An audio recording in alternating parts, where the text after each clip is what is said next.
Also, just an offer. I know that you said before that you were specific about like your cadence for the things you write, but I feel like I could get it. And if you would like me to read your poetry for the week, I'd be more than willing to, because I'm really impressed with this one.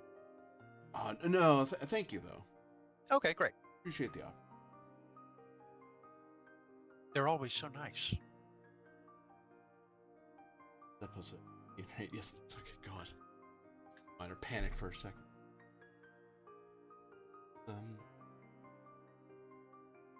Oh, they have Discord open. Oh, Mr. Phone.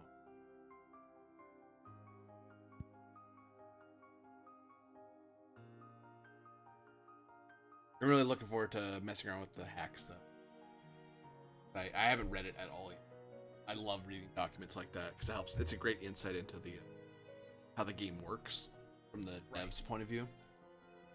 Yeah. Oh, the new thing that they announced on their Discord. What's it called? Well, I know they got the new third-party license out. Yeah, it's the third-party license, but it has all the hacks and scenarios and classes stuff. So here's how you do Fabula Ultima mod. That's what it was. Ah, okay, cool. Mod our game. I was like, oh, that's a funny way to put it. Hey, Temsic, you actually get a Fabula point because you started with 0. Good for you. Oh, yeah. You're very quiet, by the way. Oh, He's fading away. Wait, what? He was saying stuff? I have a max on volume and I can't hear him at all. Yeah, I can't hear Temsic either. give me a sec. There we go. How's that? There you go. That was a earphone check for everyone watching out there. Yeah. What did you do different? Because wow. I just adjusted my Focusrite Scarlet. You what? My USB interface. Oh. That hooks up like my boom mic to my computer. Gotcha. Right. Must not have been plugged in right before. Wow. No, I just had to turn up the level. Hello, everyone. I'm AD Spinger, also known as Corbinian. This is the Electric Metropolis video game tour, and we are playing another episode of Fabula Ultima, the castle that would pierce the horizon, and also your eardrums. I'm just...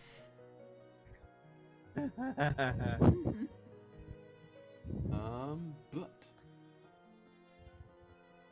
let's get right into it. Oops, wrong spot. There we go. In Eclipsara's heart, shadows bind, lies the Scriptorium, secrets confine. Ancient tomes and silence rest, whispering truths, a cryptic. The Scriptorium of the Eclipse stands tall, a beacon of lore, where darkness drapes each sacred page, guarding secrets from age to age. The umbral quill, a relic revered, holds prophecies both sought and feared. When ink meets parchment, shadows dance, revealing fates and... But to wield the quill, a price is paid. Personal secret in shadows. For in the gloom, the truth takes form, shaping destinies and whispers warm. Within Scriptorium's hallowed ground, echoes of ancient wisdom abound. Where knowledge and mystery entwine, seekers' paths, darkness shine. Here the brave decipher the past, unraveling enigmas fast. Through shadowed halls their journey wend, pursuit of truth.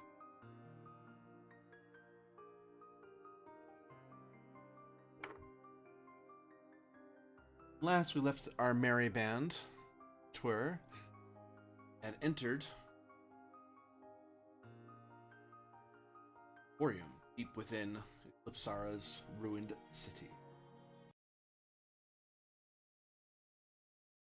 Oh.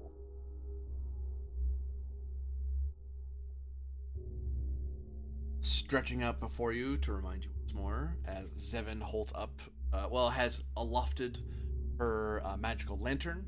Here has crept forward to peer into the space. You all see this long hall stretching forth with little torchlights from statues, monstrous forms. But dotted around are these lanterns that bring great light to the room. And some are snuffed out in their entirety. It's a natural following of shadowy light. And at the far end is a massive bell.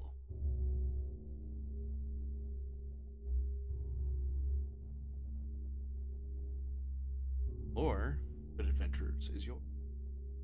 I believe you mentioned, just to make clear, that there were also spots of unnatural darkness blocking parts of our vision at various places in the room. Y'all? Like, Which I'm very aware of. miasmas of cloud that kind of hang there. Yes, that's it. Miasmas.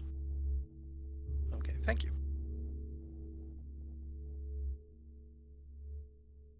Upon the walls, you do see that in this place, the walls are adorned with faded murals depicting various phases. Phases of a what? Eclipse.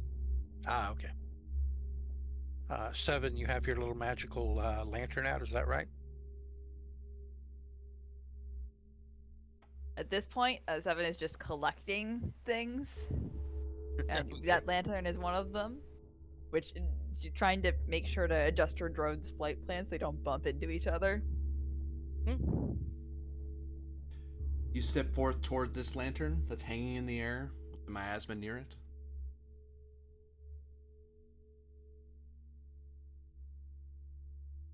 Would that be most? Why not?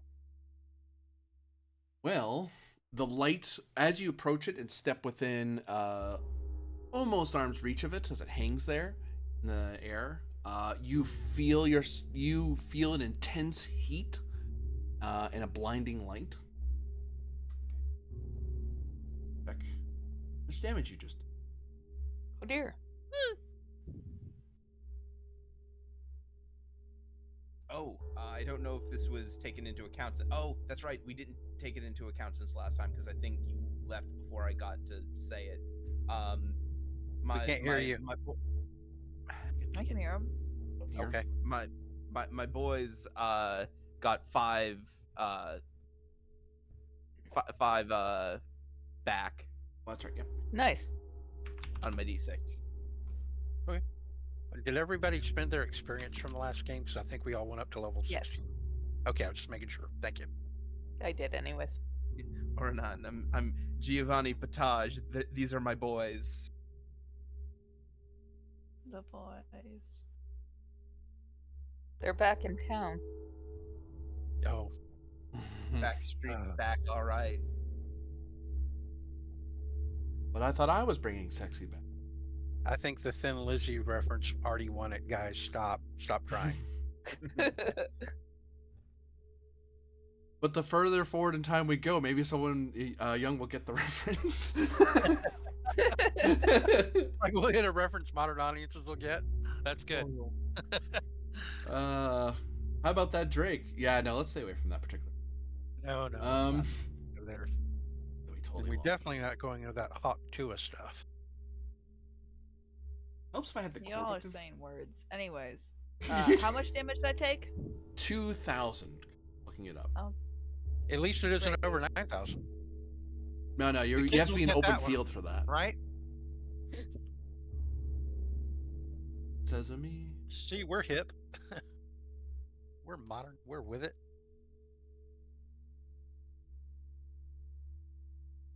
I used to be with it, and then they changed what it was. What it was, right? Simpsons reference. I'm just Anyway. reminded of a line from Black Dynamite. I'm hip. I'm with it. I'm down with the street, as it were, my man. There we go. Oh, so funny. Home slice, bread slice.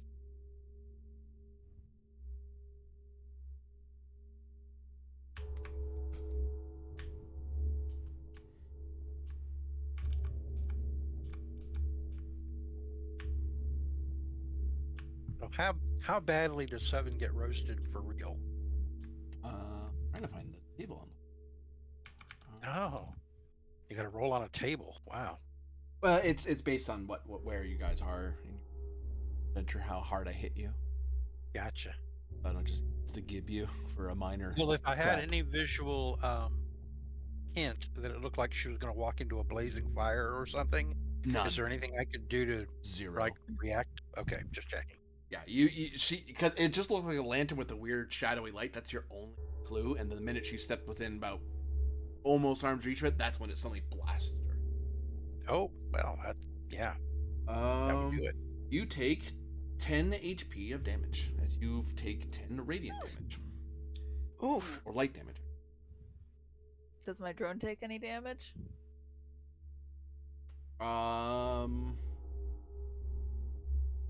We'll say that it was hanging back. It didn't get there ahead of you.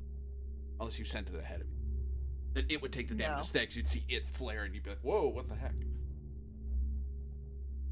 So it's up to you if you were the one who walked closer first or it did. I walked first. No, ow, ow. I'll rush over and pull her back a little further from it. Are you okay? Nah, fine. Just, no, everything. No, you look fine. You look sunburned or something.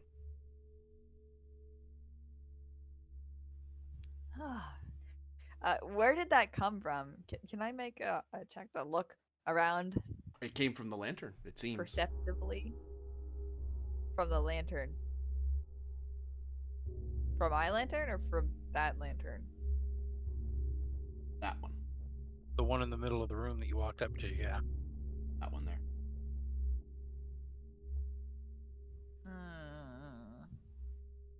I should have figured it'd be some sort of trap. I'm just gonna Alright. whisper to you, maybe this one shouldn't be added to your collection. No, yeah, this one gets the wrench. Okay. Are you sure you should attempt percussive maintenance on something that just fried you? I agree with more Duncan. I think I will abstain from judgment. Do what you will. I'm gonna stand back over here and watch, though. Lucius will Everyone just step passed way back off. here with more Duncan. So, Zevin, what are you doing precisely? Well, it has decided to invoke my wrath. I'm gonna try to disable this thing. How do you approach it? From the side, sidling along the wall. You're trying to get up to this lantern in the middle of the room? Oh, it's in the middle of the room. Oh, This thing. okay. I thought you were clicking here, and my health bar is covering it. Yeah. So I didn't see it. Yeah, because there's little torch lights from these guys, but this is the big, bright, like, magical lantern hanging in the air. But there's I'm gonna. If I flatten myself to the floor, can I make it an insight check on whether this will let me get close enough from out of its little plinth there it's on?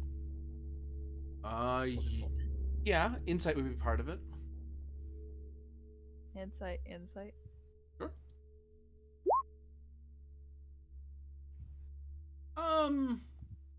All you know is that it burned the minute you got close to it. You're not sure if laying on your stomach will, or if it will, if it won't. You're not entirely sure. You just know some level of proximity matters. I'd like to slide along the wall past it and check out this other lantern against the wall on the left whilst he's doing this.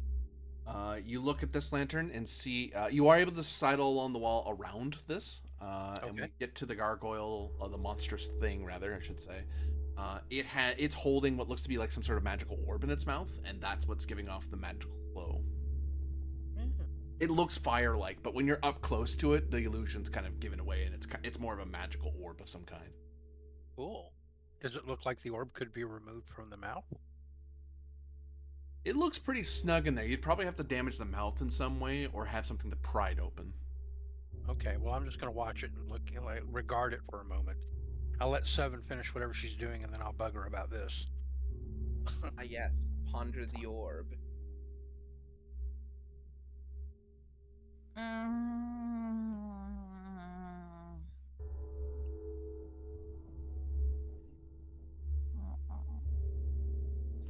I'm gonna bring my little drum close, and I'm gonna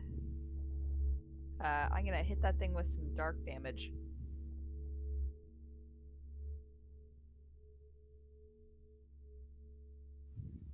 So I'm gonna put that light out and smack the orb. We can dislodge it. Poof! Fire your blast of dark magical bullets, and you see it veer away from the lantern and vanish into the dark. Oh wait, like the lantern just deflects it? The lantern didn't do a thing. The bullet just changed course in midair. Oh, Huh. Neat. wild. No dark damage on this one then. Alright. It must be immune to darkness. I guess that would make sense if it's a little miniature bright ass light. Hey Seven, do you think you could maybe pry out one of these little orbs from the mouth of this gargoyle? That looks like a pretty little light source. How did you get past that thing without it zapping you? I went around up against the wall, and I come sliding back over here and say, "See, as long as you're not too close to it, I guess it's safe." I'll do the same thing. Yeah, nothing happens to you. Very well, men. Single file. And we, the three of us do sort of like a comedic little shimmy. Yes. The brave warriors follow the little rabbit girl into the I'm gonna into the sneak dark along passage. Yeah. the other side. We have a funny like little anime animation as we just like. 2 frames. Yep. Anyway, I'll show Seven how it looks like if we carefully pry at the mouth. Maybe we can get an orb out without breaking the statue. And then again, maybe you could just break the statue if you really want the orb. I don't know. It's free stuff. Sure. And it looks like the light on either side of the hallway means we could take one and still have enough light to see through the room. Anyway, right? It would seem so. Certainly is free stuff. Lucius looks ahead at sort of this next lamp ahead. Does it seem to be yeah, does it seem to be just unlit, or does it seem to be unnaturally dark? There's an unnatural darkness that lingers ahead of you, but there's this tiny pinprick of very intense light that is hard to miss. I Right in the say center. we should probably avoid this next lantern as well. Something about it does seem rather unnatural. Good call. Good call. I have a question killed for the DM. Huh? If I can use my ability to shapeshift my fingers and hands into any sort of weapon, do I think I could make an appropriate pry tool to just pop this gem right out? You can certainly try. If I like go for a creative, weapony shape out of my fingers. You could certainly try. All right, what would that entail? What would I need to roll to succeed at that? I say might's part of it. Might. Okay. I will go for a might insight roll and see if I can just effectively pry one out. Here's my cheat. That is not going to be a very good roll. Yeah, that's not going to happen. Maybe Boy, if you... that's really in there. Yeah, it feels... it must be very tightly held in there. The mouth... It's almost like the mouth... The orb was put in place and then the statue was built around it to hold it perfectly where it is. Which is weird because it's like a stone statue, right? Mm-hmm. Okay. That doesn't seem like something that would be normally able to do without magic, but fair enough. I'll just give it a good yank and then let go and say, well, I mean, I guess we could break it out, but it doesn't feel like it. I mean, it's not even all that bright, is it? Just bright enough to meet a torch. Like the magic lantern that Seven has is about the same level of light anyway. Okay. But this one wouldn't float around for you or anything. No, it'd be like palm sized. Right. No, I'll just leave it be, and I'm sneak around the side wall up here and keep an eye out for danger as I pass this dark point of light thing that you talked about. And likewise, give a wide berth to this, because I suspect it would also zap me. What are these things on the wall here? They look like windows that peer out into nothingness. If I look through one, what do I see on the other side of the window? Void. I Eternal. wonder if it's staring back. I lean back. For a brief Gotcha. moment, you do see tiny pinpricks of light, since you're staring right out to it. Oh, what's this over here? That doesn't look like a window. Yeah. I guess I slipped right past something, but what is that? That would appear to be a large hanging scroll that's draped along the wall, written in an old tongue. Do even if I can't necessarily read it, do I recognize it? I would require insight as part of it. Yep. That'll be insight from me. Mr. Loremaster.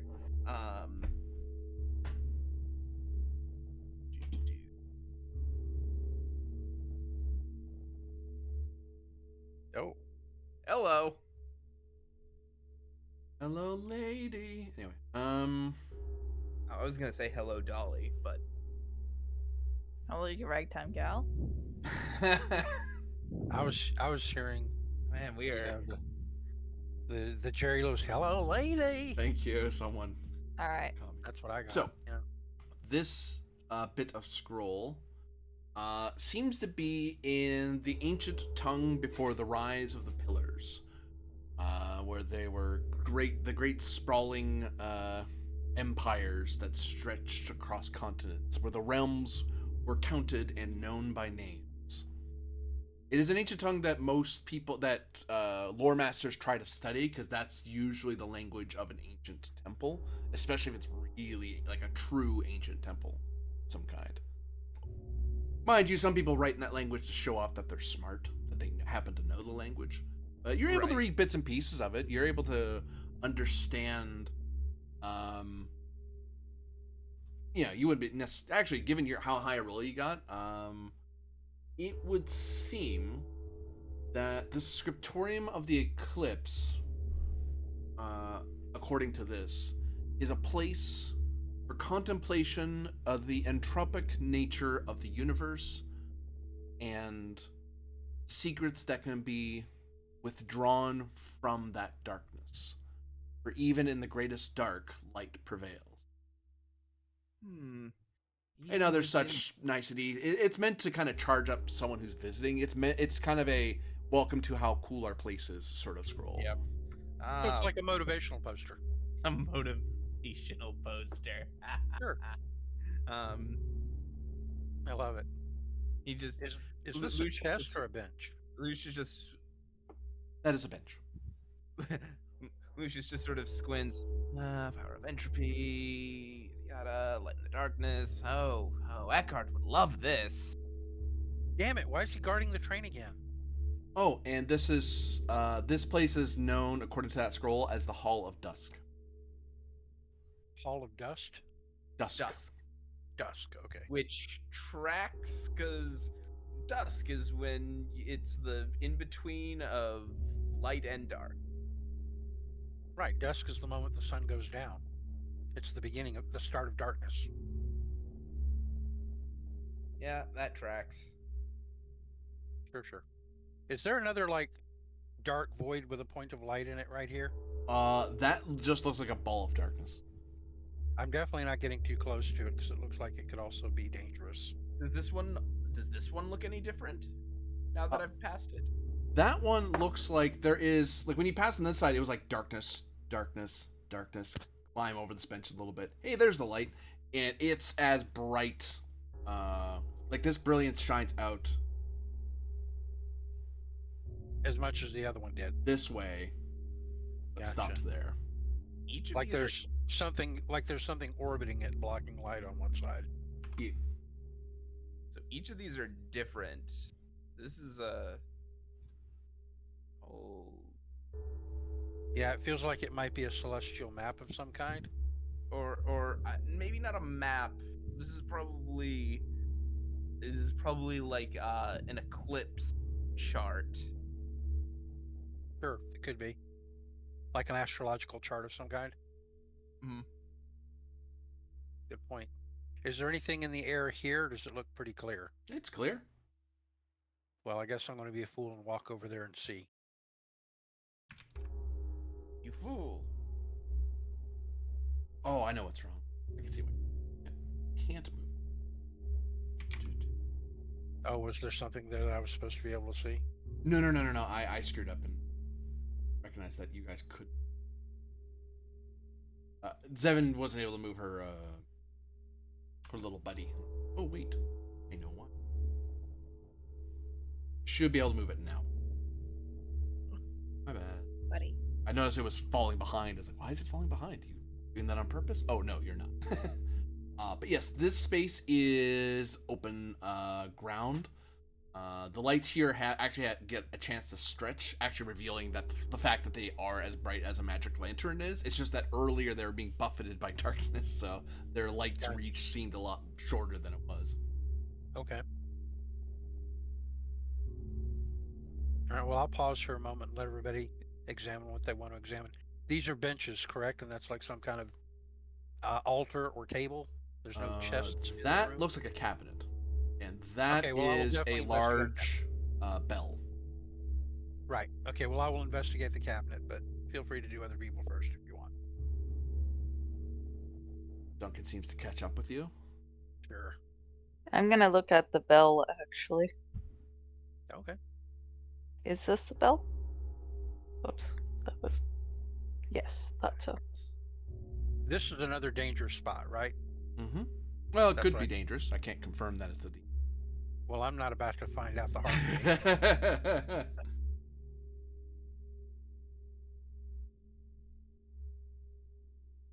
What's Lucius doing back there?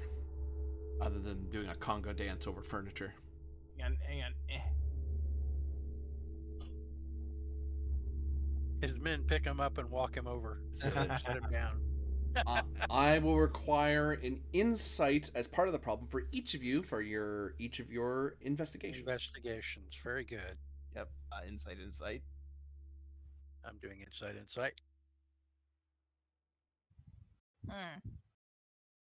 Damn, I cannot roll good today. I guess I can't get the cabinet open even? Going down the list, Zevin, as you look about, it's just so strange. It lacks the finesse and control of a technomagical place. And this doesn't follow a magic you're terribly familiar with. So it's a lot of, you see it, you know what it looks like, but you're not really sure what any of it truly means beyond what is plain in front of you. Aether, you are able to open the cabinet. Inside, there seems to be a variety of scrolls and books, but you're not entirely sure what they're for, but they do seem to be in that same old language on that larger scroll back there. Yeah, well, You I'll also just see wave over the some doormat. supplies for like polish for something, or a little. It looks like a little like makeup brush sort of thing, but it's white and a lot more dense. So it doesn't look like you want to put it to your face. It looks a little too small. You're not even sure how it's useful. Right. Well, I'm going to think, I don't understand what any of this crap is, so I'll just wave over the lore master. Get out of his way. To Lucius, looking about, this reminds you of the temple's mysteries back in Coriastel in the Republic. Temples usually have tests of some type to ensure devotion or understanding. For if you are the ignorant, then you should not know more. It's enough to know this place exists, and you should be happy with that and learn more later if you should care. But what precisely that test isn't immediately evident. You're not familiar with any particular Eclipsean mythologies or anything like that. That's not really a god you really pay attention. part of spiritualism we pay attention to. Yeah, I mean that's not. Most of Coriastellum doesn't really deal with that stuff, so I And probably just mainly know this because I study.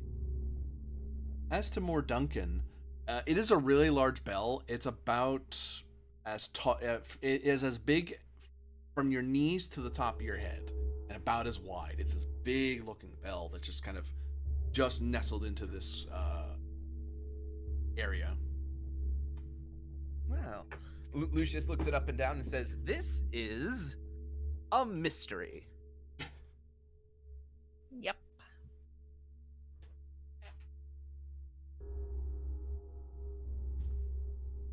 Um, so I will be impulsive for a moment and try ringing the bell.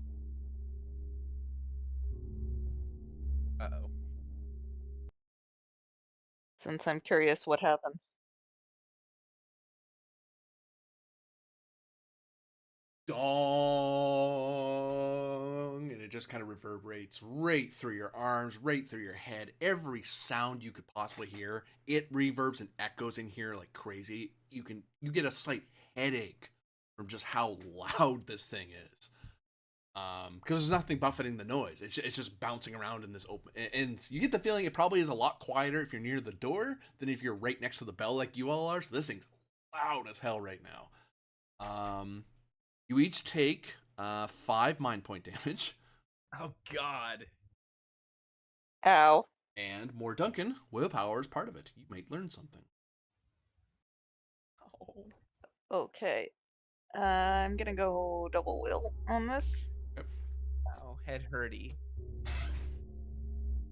Damn it. I'll spend a Fabula on that actually to reroll one of my d10s. To what trait?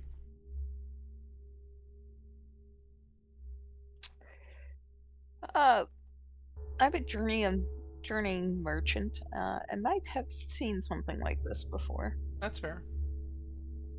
I shall let that go. So d10. Ooh, that was good. So instead 15. of 7, I got 15. Nice. The ringing hurts. You get a headache, and through that ringing noise, a single clear note pops out from your intuitive mind. The murals are the key. Okay. I will start examining the murals. The And murals are I'll things say you've passed along this entire chamber. You see you see at least 5 of them. You see 5 of them, not at least. There's only 5. Only 5. One depicts. One is of a stage bathed in golden light, with only a small shadow beginning to creep onto it from the right. In the background, a crowd of shadowy figures watch. Solitary figure stepping onto the stage seems to like they have their hands open, like something or say something. Second, you see a similar stage, but it is now far darker. There's only a thin ring of light around the central character. Surrounding them are these ethereal, spiritual beings that emerge from the darkness around them. But the figure themselves seems to reach out to hold the golden ring. It kind of wields it. It seems to be wielding it against them. In the third, the background of the stage is now painted a pitch black. Like even when lantern light catches it, it almost swallows up the light. It's so black. But you can still see the main character with a halo about their head, faintly glowing against that super dark backdrop. and it's like little. It's like a tiny highlight of gold to help make that work.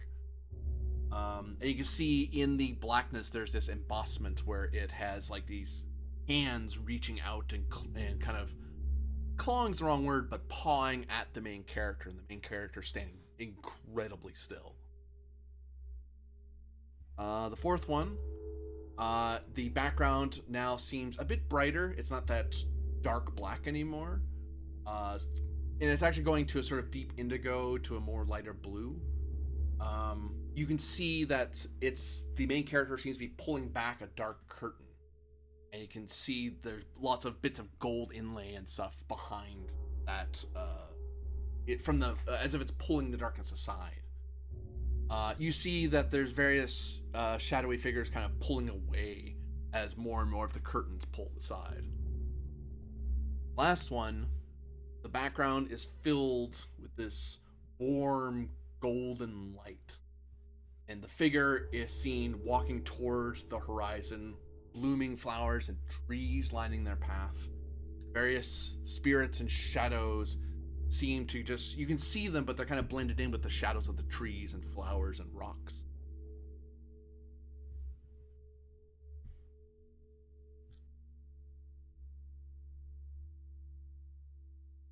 A summary of them.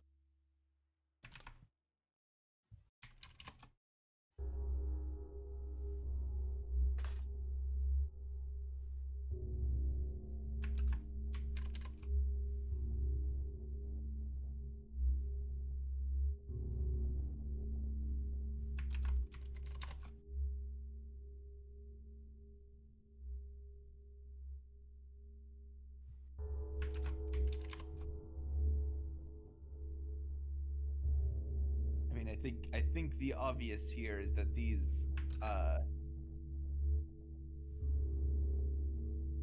correspond to the lamps and the bell, probably.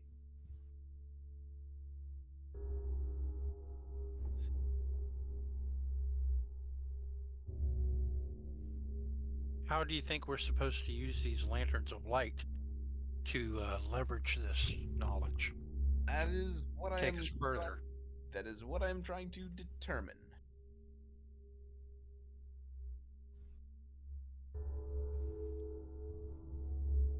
I'd say insight would be part of it, Ventus.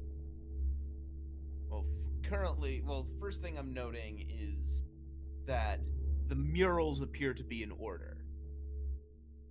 The question is, I don't think... Oh wait, no, I think the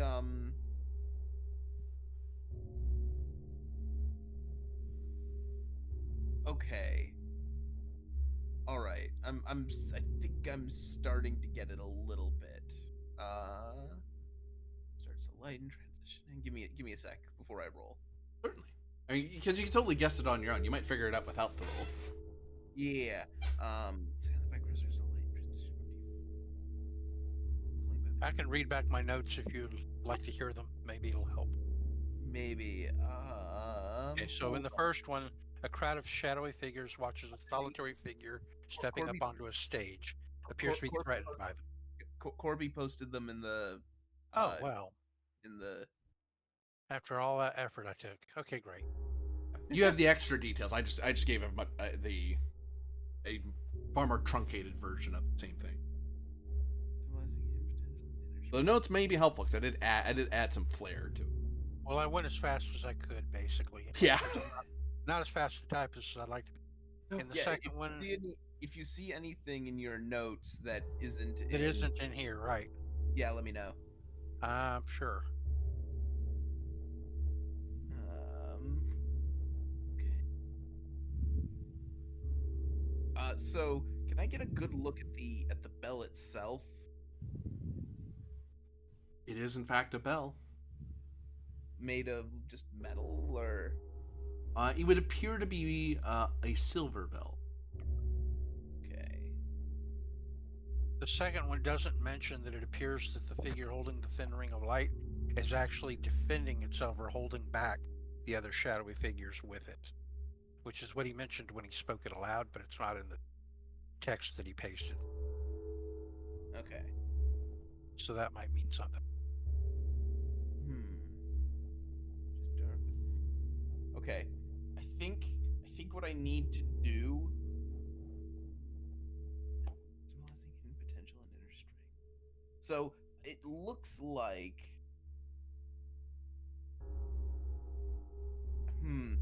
Lucius is going to work his way.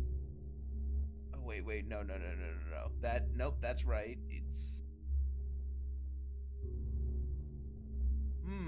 Here's something interesting. Lucius is going to vault back over this bench. This one here. What's this one like? As it appears. Well, I see it's got like a little moon next to it there. This is a darkness. That's the center of one of its dark, a natural dark miasmas. So, like, for example, you're saying the light shines like this, but from here to here it's dark because it's being blocked by that? Right. Okay. Oh, I see. It's dark on this side, but light on the other side. So if I go around to here, it's light? Yep. Okay. Interesting. So it's halfway. And then I do a round of this one. How does this one look again as I go around it? This one, wrong tool. This one is just a ball of darkness. Just completely ball of darkness. Yep. Okay. So if there's a light there, it's surrounded by darkness. Yeah.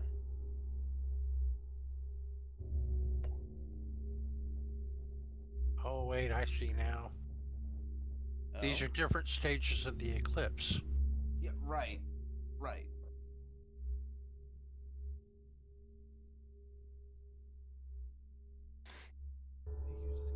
Casting a pink glow.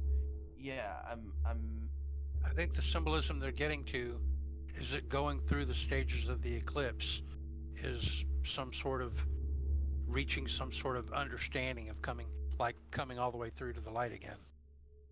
right. Like they equate going through the eclipse, through the darkness of the eclipse, coming back out on the other side as attaining enlightenment. That they have gained something from the darkness that they wouldn't have otherwise had. Maybe.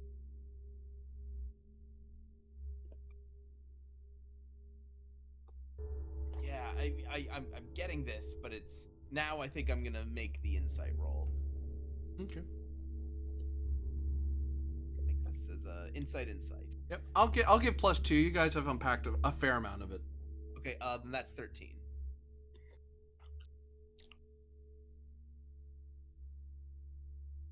Well, one thing you recall is that when Zevin walked up to one of them, the very first one, that caused harm. But going around them didn't seem to matter. It didn't care. These things aren't meant to bar your path. If they were going to do that, they would have just done that. They would have just killed the entire wall. So they're not for barring your path. But you remember a phrase that the unenlightened shall burn before radiant knowledge.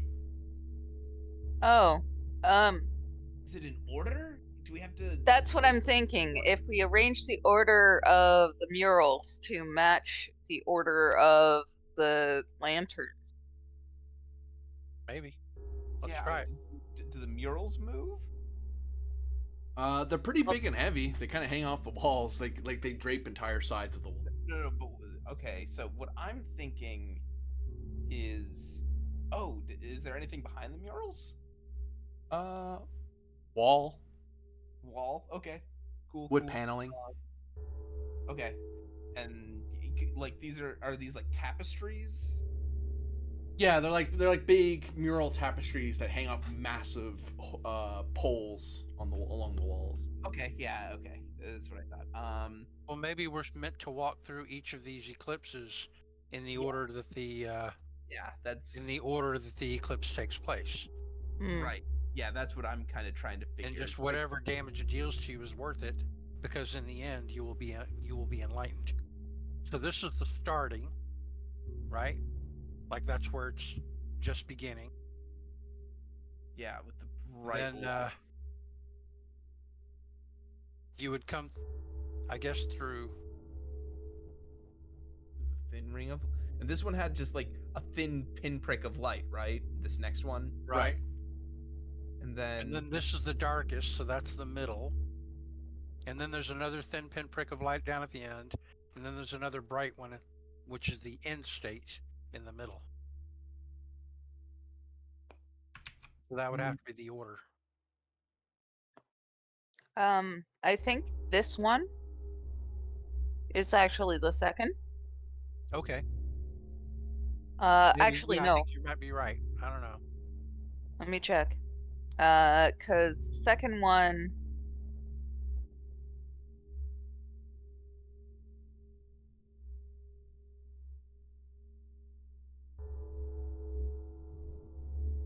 and then the other thing is none of the, I assume that at the very end, you have to hit the.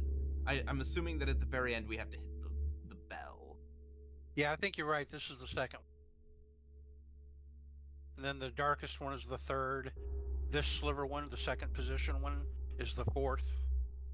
And then the middle one is the last. It has to be. Alright, want me to go smack him? We can, hit the bell? If you want, I'll do it. I don't mind. I'll do it. I'll do it. Okay. Actually, I think we may all have to do it. Yeah, hang on. I'll go with you.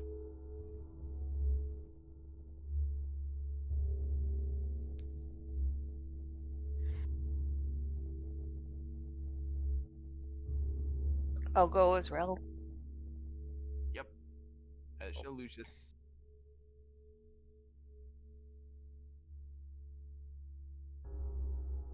So we're starting down here. Yep, that has to be the start.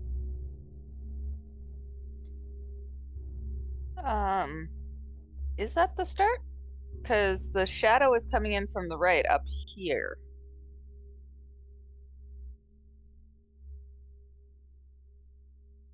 Yeah, that's exactly right. Like, basically, the moon would be on the opposite side of the end state. Yeah, Are you but thinking the middle is actually the beginning, and that Yeah. the bottom one here is the last one? yeah, because the first description mentions the shadow creeping into it from the right, Does and it? the shadow's on the right-hand side Yeah. from here. Okay, Shadow that's beginning fine. to creep onto it from the right. Then I will trust you. Good catch. Then that's where we will begin, and we'll go backwards through our initial assessment. So, Who steps in first? I'm the one who suggested it. Yeah, you made this bed. Sleep in it. Moore Duncan steps toward the lantern, gets within arm's reach of it, and nothing happened. Yeah. You only Okay. get zapped if you do it in the wrong order. Good to well, know. we figured this puzzle out. Good deal. So then the second one would be the shadow's coming from here. The second one would be this one. It'd be at the top, I think. You walk into the shadows. You feel like you can't breathe. That you're just surrounded by darkness. That's it. Look around for a bit and you see the one pinprick of light and you can kind of find your way back out. Nothing happened. Okay. I am following at this point. Mm-hmm. And then this middle one. Like this super dark one. Step inside. You're surrounded by a weird sort of peace. And actually you see, even though you walk into darkness, you can see everybody pretty clear. Almost like it's a dawn of a kind. But a natural dawn. Well, then again, standing there for a bit longer, this is natural. Yeah. this one? Step into darkness once more, find yourself surrounded. See the pinprick of light that leads you back out again. Okay. And then the one at the start, I guess. That light feels the brightest of them all for a bit. After this little walk, you start to really understand that light in and of itself is not merely a meager single beam of power and light. It is a multitude, a spectrum of all many things. In the pulling back of darkness, in this moment, darkness doesn't consume light; it reveals what it truly is.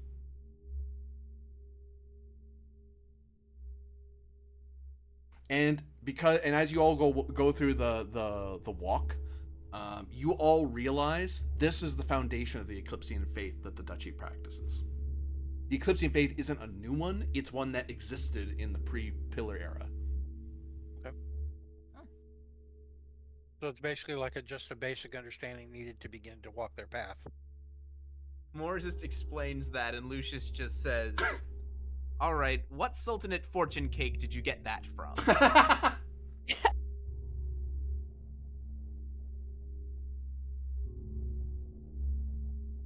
I will look over at Seven and shrug. Is that a thing where you're from? All right, imagine they're a little chalky. Yeah, I'm just imagining like they're fortune cookies, but like in cakes. Hey, you crack it open, and inside there's a little nugget, and you gotta be careful not to bite into it, or else you chip your teeth like I did. Read the fortune before you eat it. Oh wow! No one's ever told me that one before. Help, I'm trapped in a fortune cake factory. Sorry, that was stupid. Such a non sequitur. Anyhow, I think it's time for us to ring that bell. I shall give that a try. If we can, anyway. Sure. We went through the whole thing. Are you? Now that we've understood the enlightening part, maybe it won't hurt so much.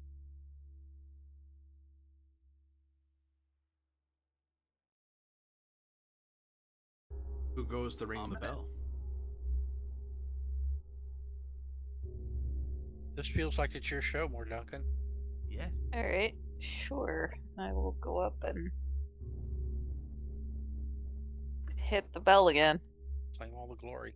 Dong! And then it's again that head-splitting sound, and Aether and Zevin, even this farther back, yeah, that didn't help. Distance isn't helping at all. If anything, it's making it a little worse.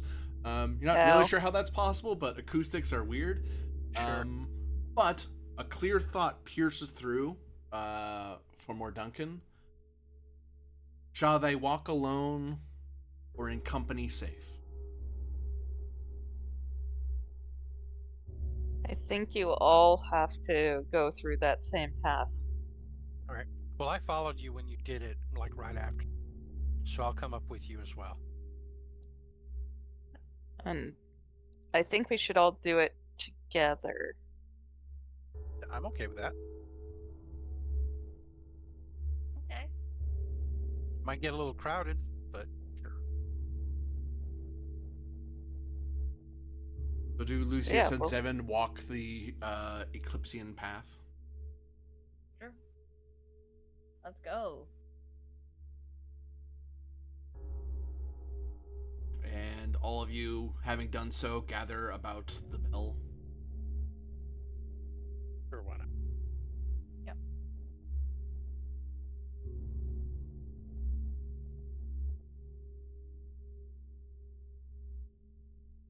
Bell stands.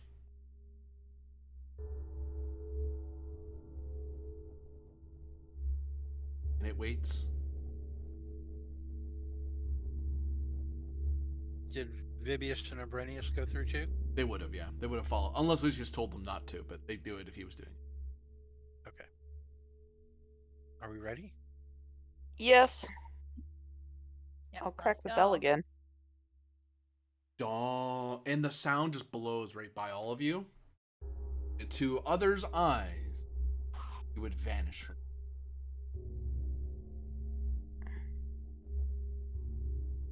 Game over. Thanks for playing. Great game, everybody. Hey, you all found enlightenment. Good for you. We've escaped samsara. Yeah. You win the game. You've got won the endings, achieved samsara. That's terrible.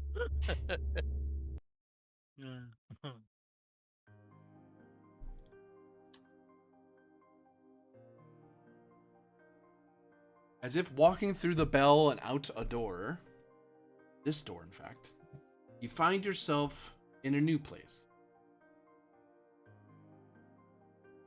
Ooh. But only for people who weren't BRB'd when I was doing that cool scene. You get to sit outside now. You can hold buckets of water. I think the lore Oh, master is gonna like it here. you all walk into this space and find a room filled with bookshelves that stretch to the ceiling. Various ancient tomes that would dominate your chests. You can hear every footstep you make echo back to you.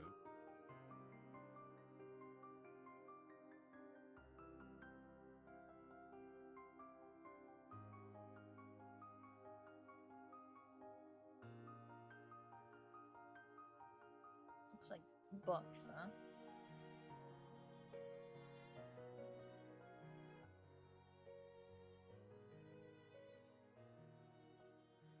I would like to hop down the main corridor excitedly, looking to see if there's some sort of cataloging system. Not that is obvious. They seemed, this may have been put together at the whims of whoever the librarian was. Gonna be hard to find that adult fanfic section then.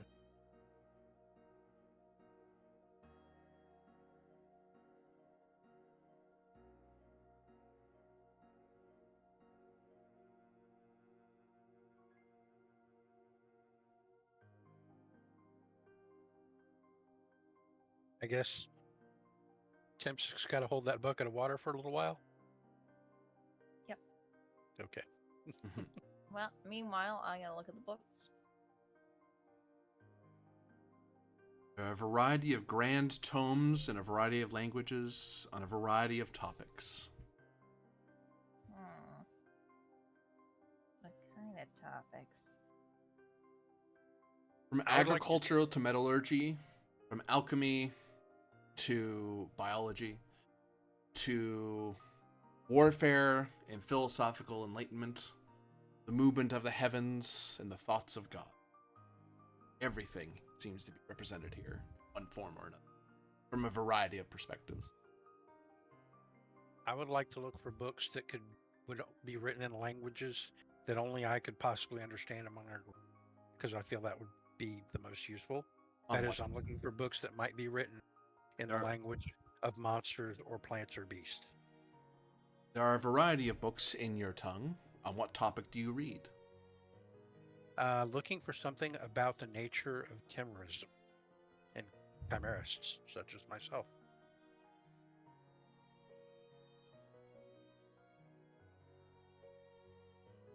Willpower is part of it. Ooh, okay. As you feel as if you have a hard time stop reading. Once you start turning one page, this thing's like a massive, like, it's like pulling off a huge dictionary from a library, or a massive encyclopedia you have to put on a special platform. But instead, you kind of have to put it on the ground because there's nowhere really to put it. And as you start flipping, it's just more and more information that is very well written and very well explained with like these beautiful illustrations that help fill in the gaps of what the words can't really bring to life. So you can get lost in the book, basically. Yep. Got so much detail. Well, I got a 10, so I'm trying to make heads or tails of what I can.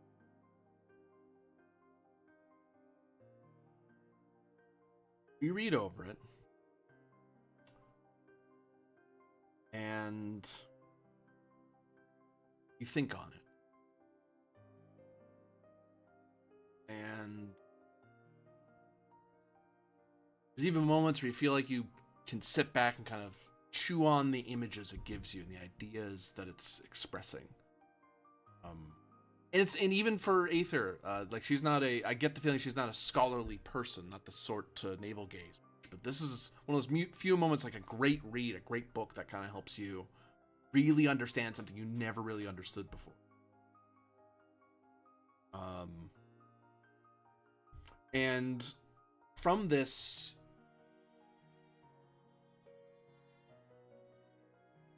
I ask you, for now you know this, can people and monsters live in harmony, or are they bound to threaten each other?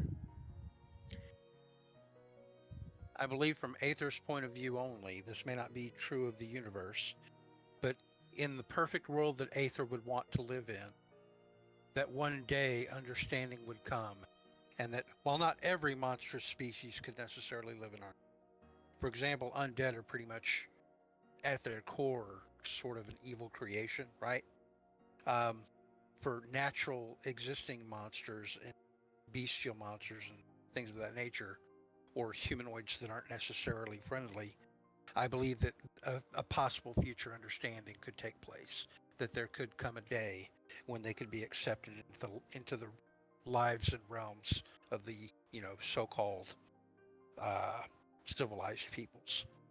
And in this book, it is confirmed in a variety of philosophical approaches and explanations and testimonies of people seeing it. Hell, some of the writing seems to be from certain monsters' point. Okay. The second thing you learn is that the art of chimerism is one that is mastered both by humans, of men, as it were, but also of monsters, crafted or grown. It is not a path. It is one of the few magical paths that both monsters and people walk. Okay. And after that, you're able to kind of put the book down, because you could keep reading, but you have this like sit back moment of, and then you realize, oh wait, I stopped reading. Sure. I'll carefully put it back in its correct place on the shelf and remember the name of the book for the future.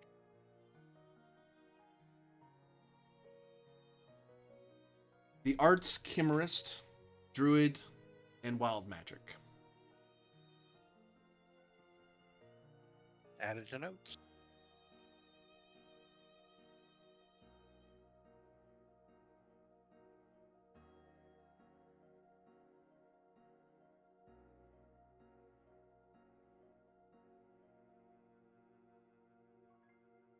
Anything Zevin is trying to read from these books? Well, metallurgy seems interesting. Maybe, considering I've been putting this train together with the scrap metal and nothing else, it's a bit of a long shot on whether this will work anymore, but are there any operating manuals for... No, maybe this is one of a kind. Hard to know. He's looking for stuff about her train and how it runs. There isn't a specific manual for your train, but you do see a treatise on the operation of trains. And then it seems to be volume 3, speaking particularly about trains used of 2 or more cars for local travel, as opposed to a massive freight one that you've seen back in the Ultimate. So yours is classified as a small transit version. It's meant for like a dining car and like one really important car. Like, it's not meant to travel a bunch of people. It's meant to travel a few people. But you could read it if you wish. Yeah. Let's pop it open. Gotta leads up, grabs it. Oh, it's heavy. You need to kind of like rest it against her knee and also the shelf. The shelf doesn't groan or creak at the weight of the book, which that is not something one would be used to any, if you've been to any library trying to rest these stupid things on anything at all wobbly. Unless you're in stacks at a university, but anyway. Willpower is part of it as you start reading, because you do find it's almost as if it's talking about your train in particular. Like you have to flip through it a bit to get to your. There's a bunch of variants, but you get to yours and it's dead on, super helpful. And it has like very good, in detailed diagrams, images, and like legends, so it helps explain how different parts work and what they're called. Little sidebars to go, hey, by the way, this is what we mean when we say this, or this is why this is called that.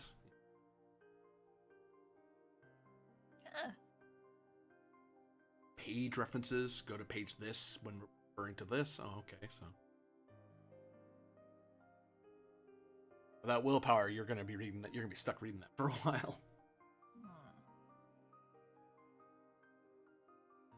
Wait, willpower to see if I keep reading it? Yep, willpower plus something. It's not to keep reading it, it's to stop reading it. Ooh, golly. Ooh, good golly gosh. That's a critical success. So let me tell you the stuff you do get. Part of your roll. You monster. Bully. So mean. Much sob.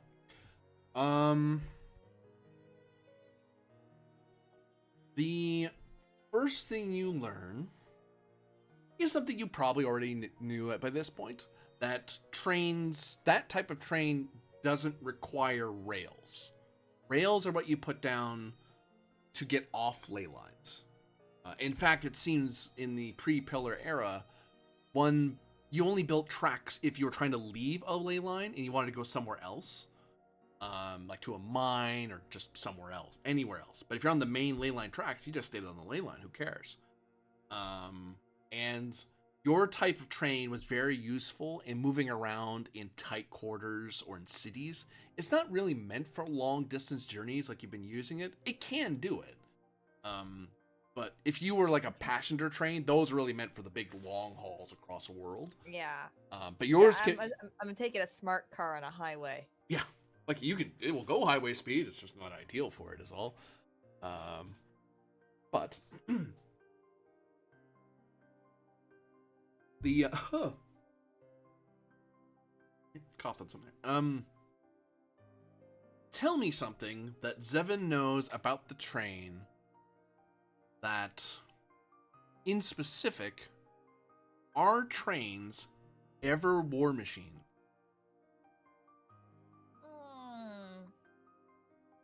You mean currently or in the history of ever? Could they ever be? Is it possible to make a train a war machine, or is that just against how the tech works? Yeah, you can. Though getting it on the thing and powering it as it moves is tougher than it looks. Most people don't arm it. It's not standard. An armed train is an exception, not a rule. And that you confirm in these documents. You see that even paging through like a quick flurry through other pages, you do see in various illustrations there are the big passenger trains, and then there's the combat variant with all these cannons and plates and stuff, and big magispheres attached to the roofs to power everything. And then there's, the more smaller cruising type trains or touring trains like yours that are. They can do that. They don't have massive super artillery like the big ones do. But this one can get it can be a little scrappy, and it's shown in some images for policing or adventuring, or sometimes in rare instances when you need some level of heavy artillery or a heavy gun to fight some grand monster. So you've learned. So you've actually learned. I'll add on to that. You've learned of magispheres. For my train. Train magispheres. You actually know how those are built now. Ooh. As for your critical success, welcome to having an opportunity. As you kind of sit back and ponder what you've learned. All right. Do you have the opportunity sheet? Because I shouldn't be typing. You should see it in the roll 20. It is here. There you go.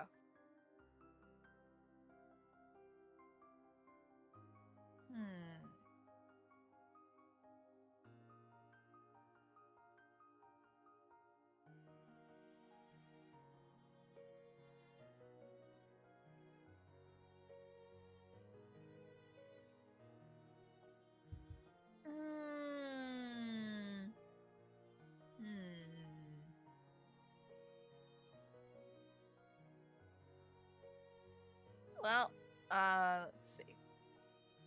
I'm saying either advantage or information. You know what? Information.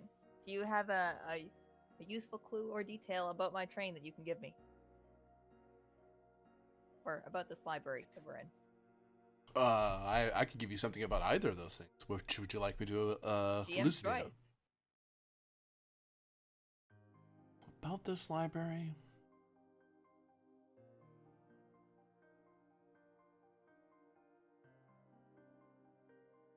I would say to you that the echoes that you hear, and that require you to kind of will yourself to, like, once you're reading the book, the echoes seem to fade away, and it's very easy to focus. It's like the echoes are like a white noise. So any movement, every shift of your body kind of dampens the world around. If you're not reading, it's hard to focus on it, but when you are reading, it's like the whole world falls away.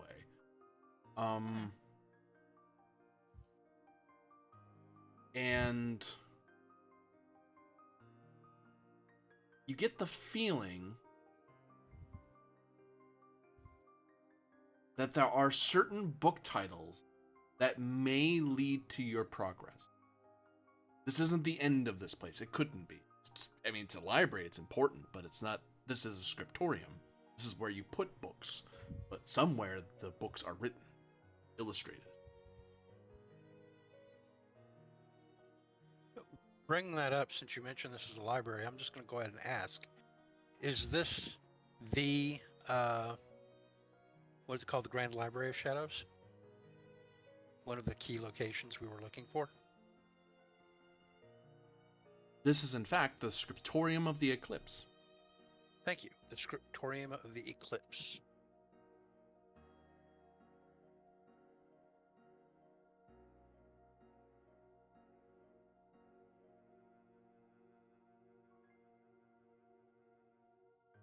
That's the information you learn. That's kind of the feeling you get after you put your book down.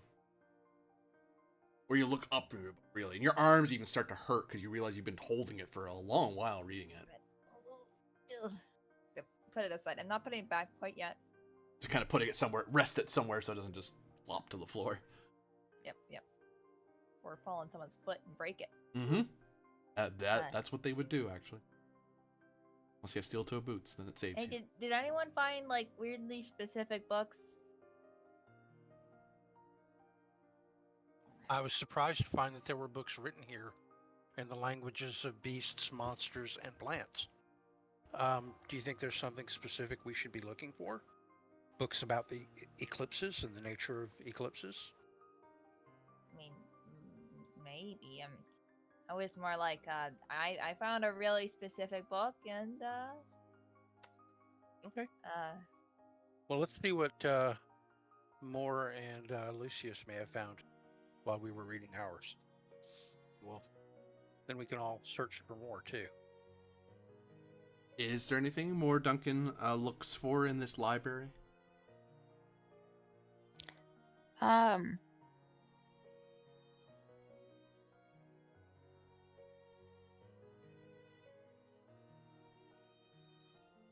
Beep boop. More of a lookup.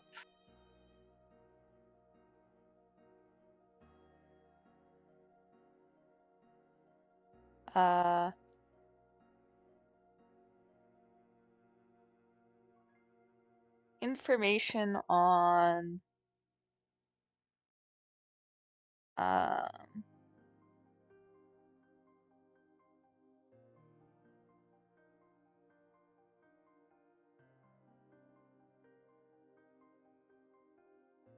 know what? Sure. The scaplins. Because they're a place of great mystery, so I'm trying to see if there's anything known about them here.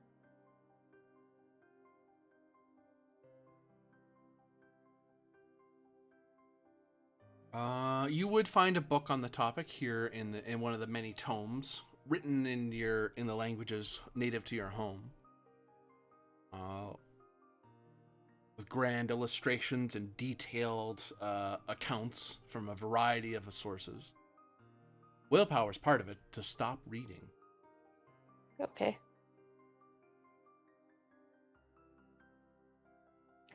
I'll just try to will through it.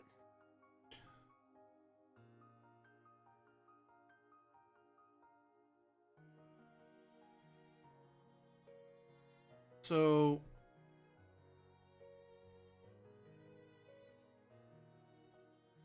I'm back. Sorry about that. it's okay. Hold buckets of water for equal amount of time. You can wait outside. Oh, got an opportunity. That's came and gone. No, I know it's came and gone, but just hey. Yeah, Oh, we're That's in a great. live- Your opportunity is to hold buckets of water now. To more Duncan, the first thing you learn is what you actually tell me of the Scablands. Is it a place of light and hope, or a place of darkness and fear? The second. Why is that? with a name like the Scablands. It's a place with a very harsh, rugged sort of beauty to it, but it's also very dangerous. Sheer cliffs, huge boulders deposited in the ground willy-nilly, and great channels carved into the ground as if something, some great calamity occurred at some point long past. In the case of the actual real-world Scablands, it was a giant flood. Yes. In these pages, you further learn that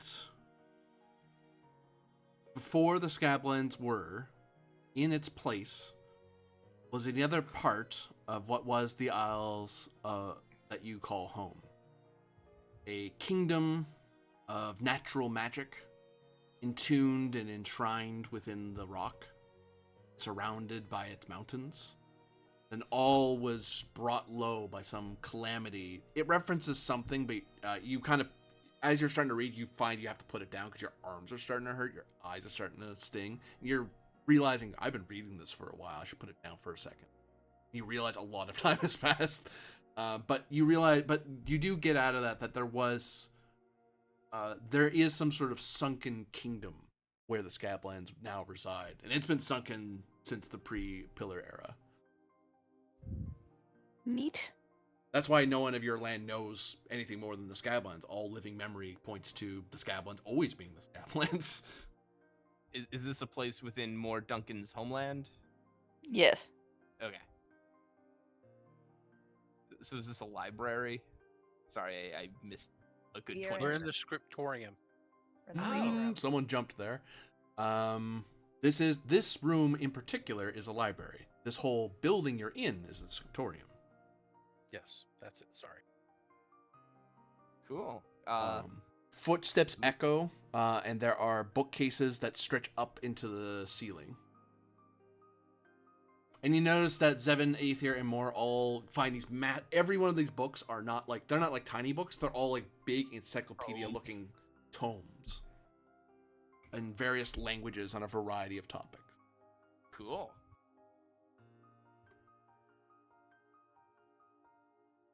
Yeah, my first thought was that you would love this place. Yeah, this is cool. There's a lot here. What to look for?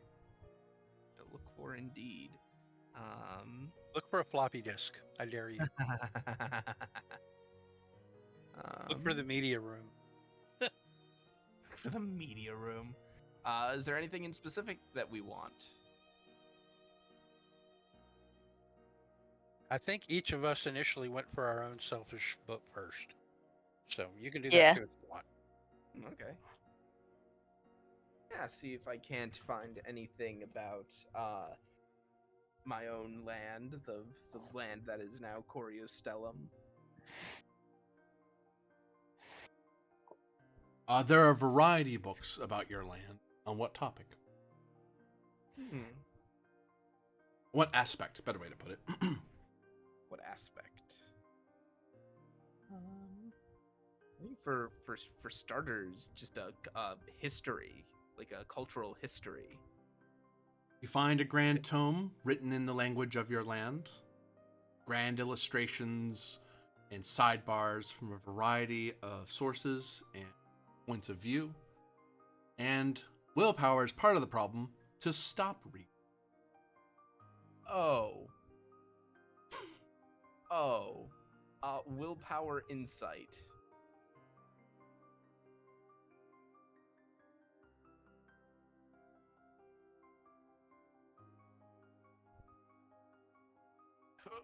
That was close. Ooh, just barely. You're able to page through it. And you see a time some time ago where there once was a monarchy that ruled the land by its founders. That monarchy proved to be corrupt with time, and the Republic rose up to overthrow that monarchy to save people from the tyranny. It was a bloody time, it was a dark time, and that Republic now stands today. And the thing is, you've read this stuff before, like that's common knowledge for you. But this is written in such a way that there's various pictures of people and certain buildings. You flip some more. There's like the topic from like the point of view of a guard that was there, the point of view of a scholar, of a priest, of a farmer. It's a very thorough and inclusive view of history. So you're able, and you kind of able to put it down. You kind of have to will yourself to kind of put it down pretty quickly because the history. You realize this is a and you kind of look at the title. This is a compilation, an omnibus of Coruscan's history. There are at least 10 volumes in this one tome alone. This is Temsic, not to intrude on your personal moment, but I thought if you were interested, I could offer some humorous additions to that lore you just learned. Would you like to hear it? I am slightly afraid now. Well, it occurred to me that much like France in the real world, that the republic that initially rose after the corrupt royals were put down and a first republic rose to take its place, is that within 50 years or so, the people who were all put in power also became corrupt and were also all executed.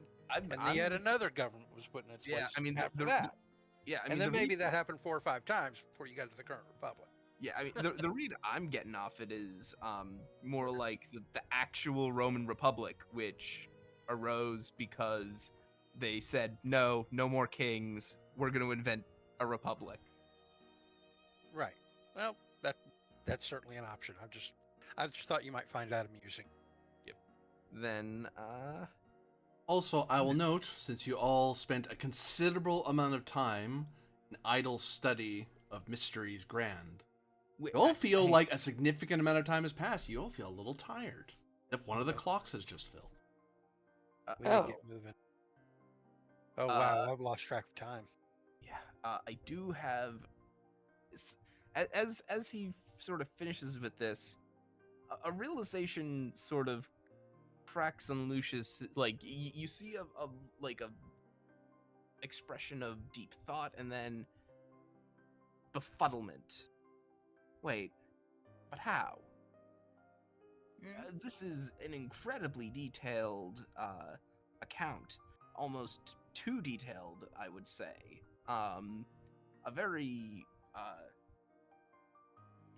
very thorough history of a place that should, in all honesty,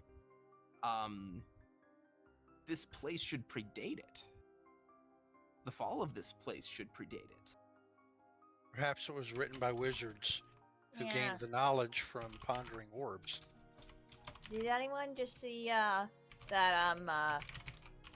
the books here are really, really like exactly what we're looking for? Yeah, that seems a little unusual, doesn't it? Yeah. where are these books being written anyhow? I have another disturbing thought. What if the books are sort of like an illusion and they're being fabricated out of our own hopes, wants, and needs? Like, what if the books themselves don't really have that much information and we're filling in the details with our own thoughts?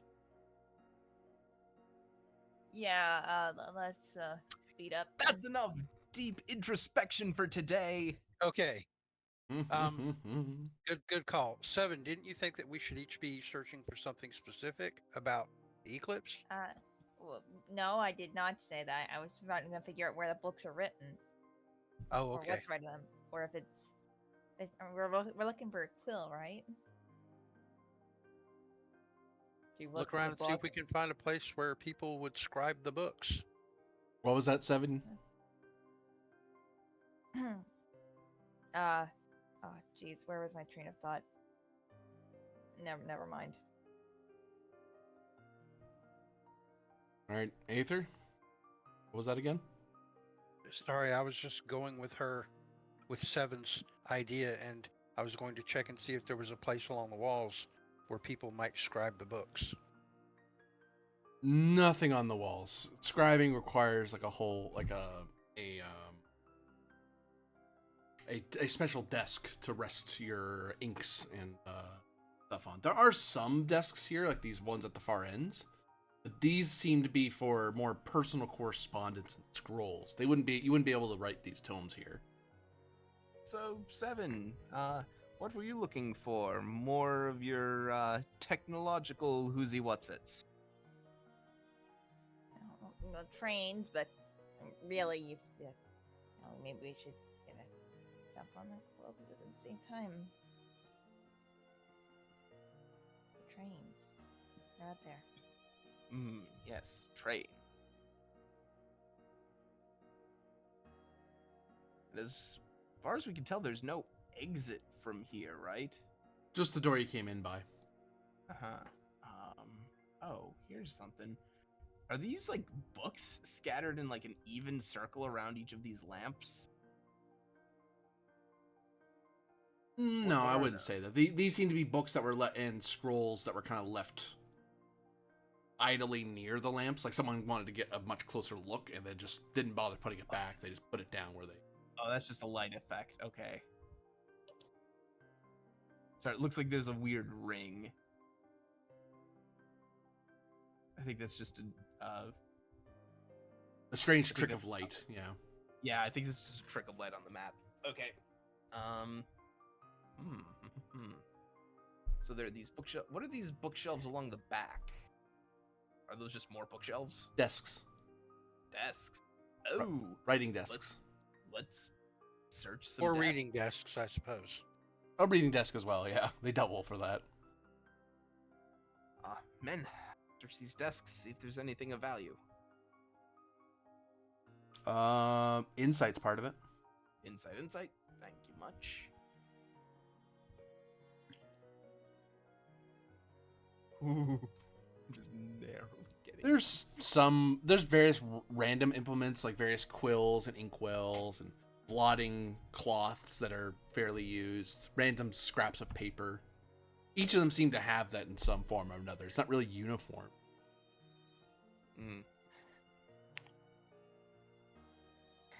It's more meant for a person who's reading stuff to kind of quickly scribe some notes, or for someone to sit there and like do something on a scroll and then test paper or something, and so on.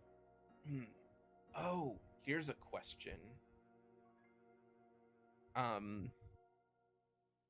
As an amateur lore keeper, how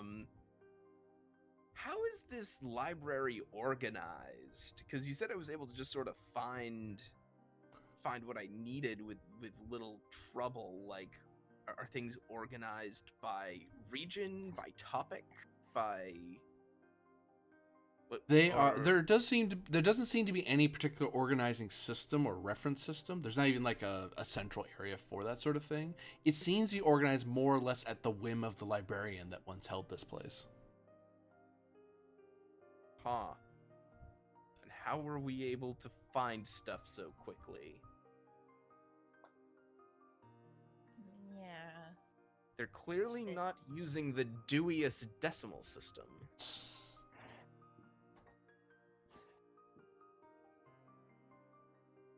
I'll conduct a test.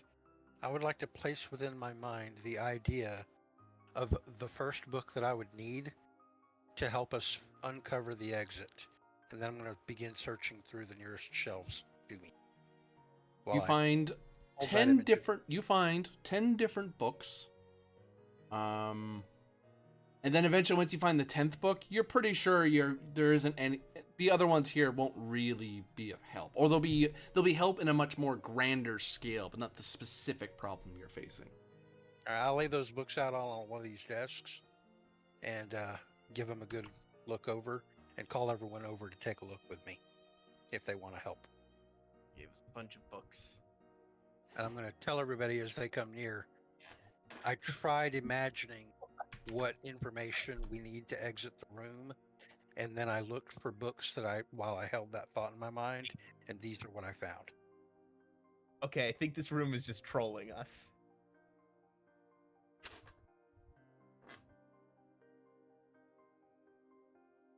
Oh, I love it. I hate this so much. I think we're each going to have to pick a book and read it. All right. That's funny. Hang on. No, Lucius is very suspicious of this. Yeah, no kidding.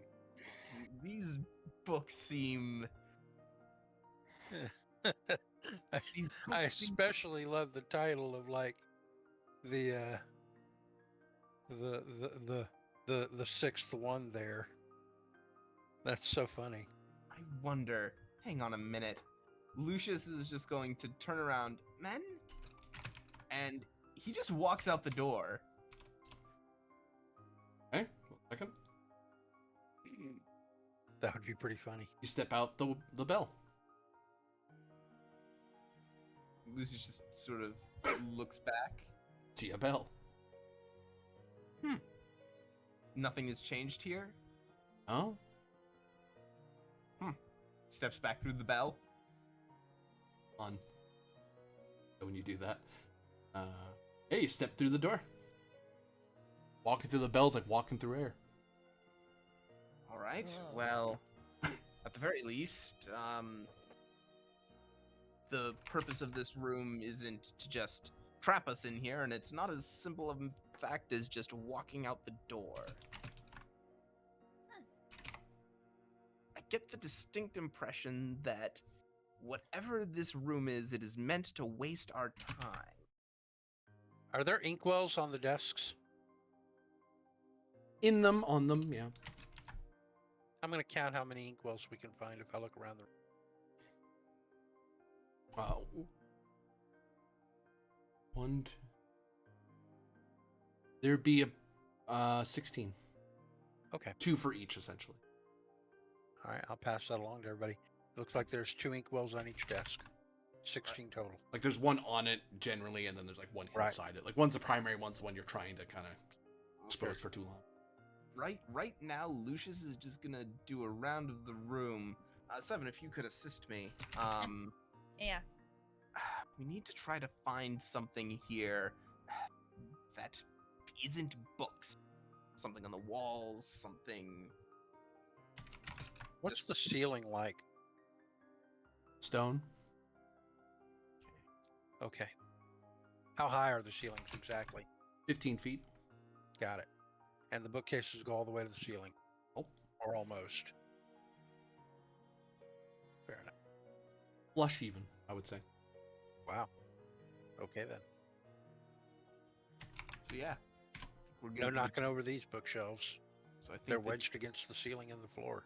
So I think Seven and I are gonna do rounds of the room, trying to find anything of interest that isn't books. All right. Because I think the books are just here to like keep us distracted. Yeah. I'm gonna send up my little drone and have them be an extra set of eyes for us. That's a good 7? thought. 7, I'll let you lead the roll, because this roll's related to what Lucius was doing. He just can't roll again because he whiffed it. So you can roll it. Insight's part of it. You do get +1. No, I'll give you +2 because you have the little drone helping you out.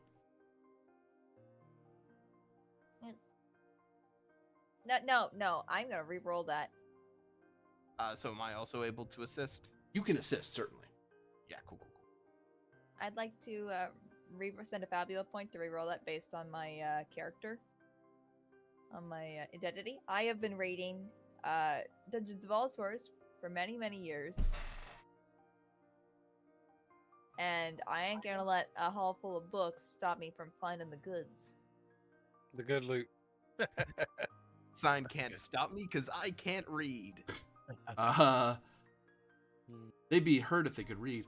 Yeah, you could reroll with that. Yeah, actually, I'll take. What I should be asking you for is give me that.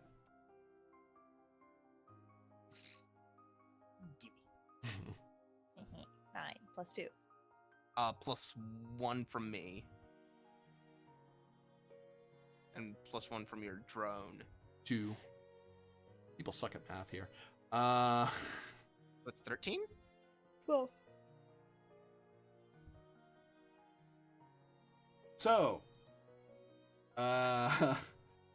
you, as you look about, couple things come to you. You notice that the books that were found seem to have some sort of symbols on the spines of them, like you'd see like the title, and then there's like a little symbol on each of them, which is weird because none of the other ones really have that, other than like Volume 1, Volume 2, or whatever. But as you're looking around, there's always like, when you think to dungeon crawling, you think there's always a switch, a button, something that doesn't fit the picture of where you are.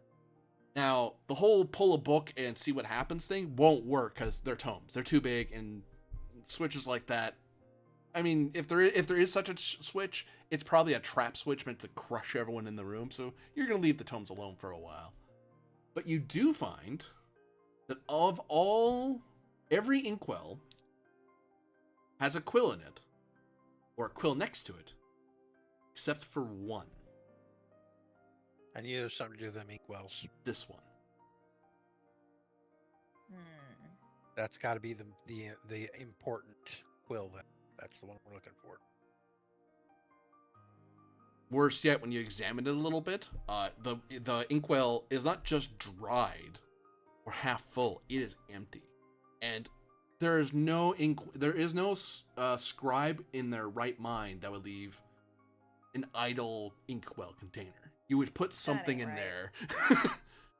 I'm gonna pick it up. Is it stuck to the table? No, you're able to take it out of the desk.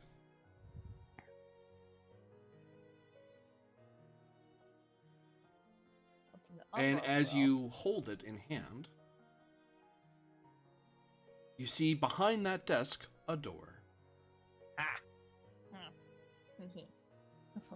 Okay, I take the desk and push it against the wall this way.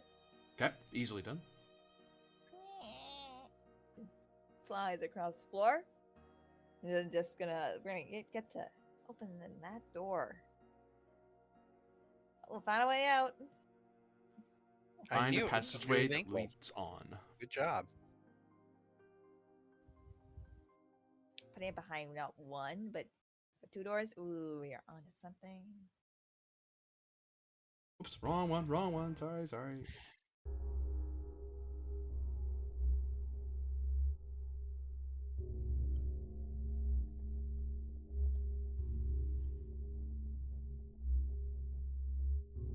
Yeah, passageway.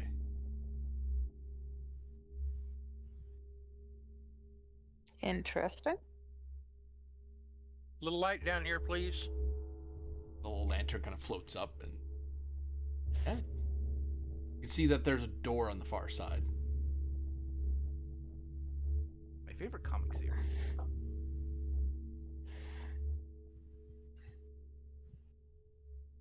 Should we go through? I'll take the lead. I mean, if someone has to get hurt, it should be me. I'll step into the passageway and look up and down both directions. You see I'm not going to test the door yet. You see blackness and more blackness, a door, and the way you came. I got the first. I'm with the lantern. I can How far does the darkness extend, or is it like go into a wall when the light comes in the passageway? As the light goes in, it reveals that the void extends perpetually. Yeah, I'm going to the door then. The door seems to have some sort of inset, some sort of divot of some kind in a strange shape. I'd like to examine that divot carefully Okay. and see if I can shapeshift my fingers into whatever object would fit into it and try to open it. No. It doesn't seem to No match way. any weapon that you would be able to forge. Okay. Hmm. Does it Oh. look like anything that I could recognize, or a shape of anything that I might think it might resemble? What about the inkwell? Yeah, it's a thought. The It looks empty like the ink? inkwell goes in there. All right. Well, hold up. What do you guys think? Worth a shot? I think it's worth a shot, sure. Yeah. I mean, I was gonna keep it anyways. Just good quality glass. Boop. Good. Push it in. It fits perfectly. Super do. It sinks into the wall. You see the whole a disc of sorts with perfect seams turn, and it reveals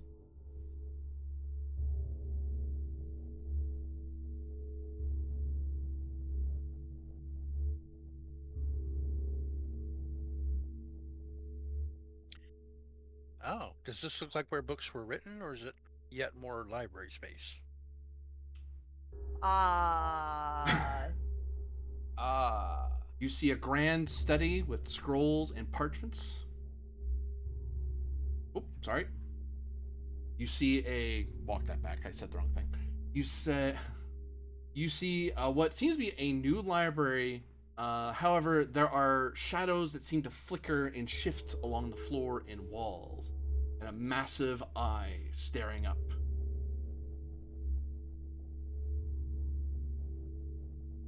That's See, not creepy at all.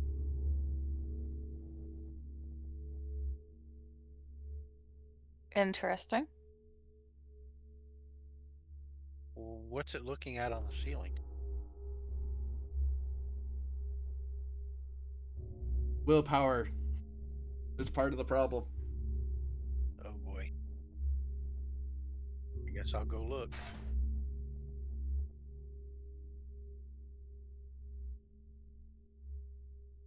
Did my roll not go through? Oh, I gotta hit submit. Oh, I don't figure out nothing tonight. You stare up, and you see an impossibly massive figure with countless. No, it's not one figure. It's countless figures. Many eyes and foreign and strange clothing, staring at you from countless windows, portholes. Their voices muted. They all seem to be watching you. You take 30 mind point damage. Ooh. Ah. Okay. I Oh. during our last camp activity,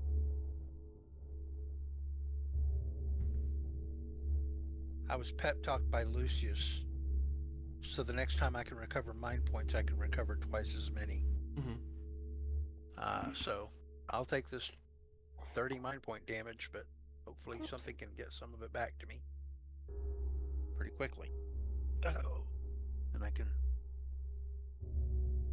not be out of mind points. But yeah, Yeah, that hurt. I call out to everybody.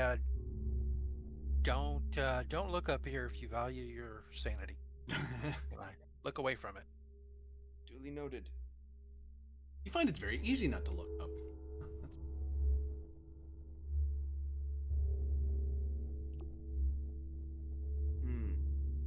So here's a question. I'm noticing that there are these sort of points of darkness all about. Mm-hmm. and I see that there's a door at this back wall. Mm-hmm. I think we might have just entered the stealth section.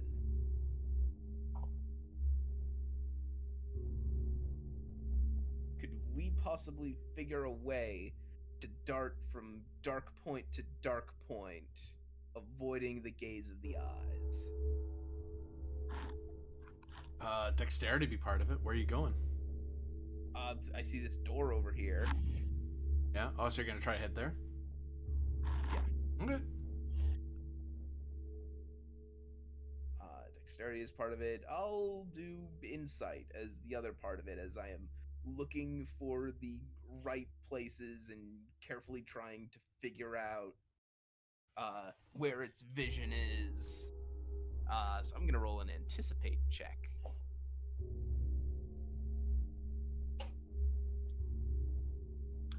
Hey, and that's a critical success On an 8.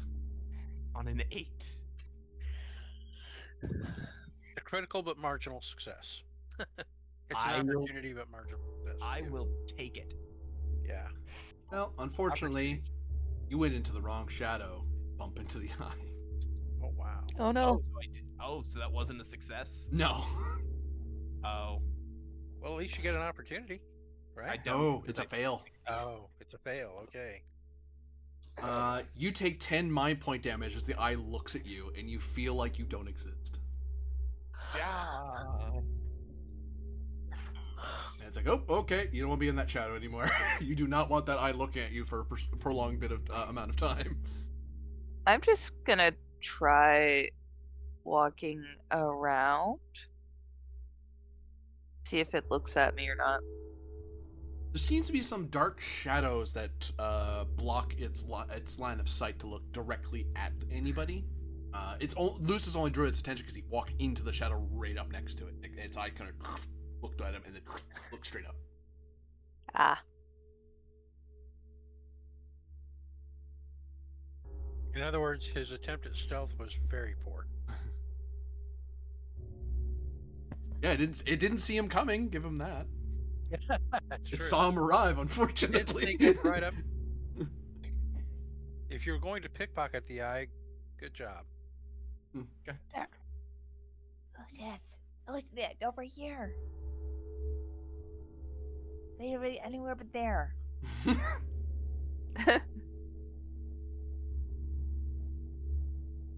are you doing? I'm actually concerned that there may be something important on the other side of the room if we don't go check it out. So I'm going to go all the way around the long way, Going here just to get out of but also get back to the door that where Duncan is already headed to. Okay. But I figure by going the long way, I might encounter something useful or important that we should have checked out. I don't know. Actually, Lucius is coming with me. Very good. Yeah, and Lucius will help. I'll examine the door.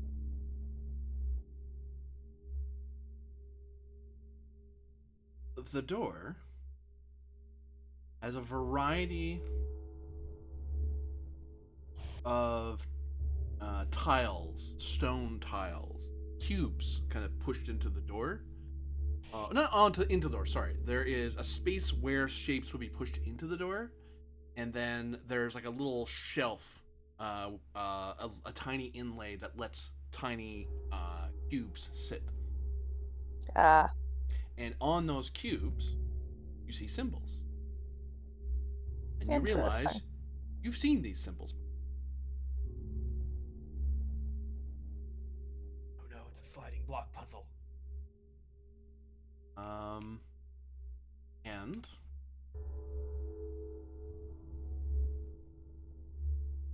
you note that there's there's this collection of stones, but there seems to be from left to right just enough space for 5 of them.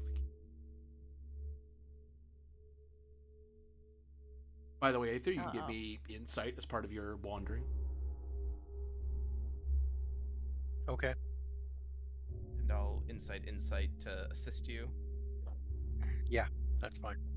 I will do that too. Oh, where was that roll earlier? Oh my You're god. asking I- Lucius to be stealthy. You're That's your definitely problem. you're leading, Lucius. So I did not help you. Oh, no. I'm taking you. You're the one who called for this. Oh. You said that whoever got the roll first was leading last time. Remember? However, Lucius already Okay. attempted to do something like this. He tried to That's learn cool. something from this room. He can't attempt again because he's already failed. Fair enough. Well, I failed too. Good try, though. I love how every time we do doubles, it's like on a fail. Right. Every time. What? What are the symbols that I'm seeing? Because you mentioned I had seen them before. Oh, they're in the Discord. I don't see them. That might be because I haven't scrolled down. Oh, they're where it has the vanished quill, the tell of mystery, has a symbol of a feather. Ah. A new moon by Ink and Shadows. Oh, we need to go get those books and bring them back. Which symbols do we need to fit into the door?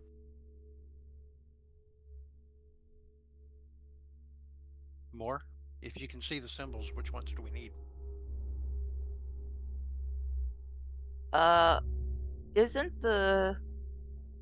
Aren't the symbols on the shelf?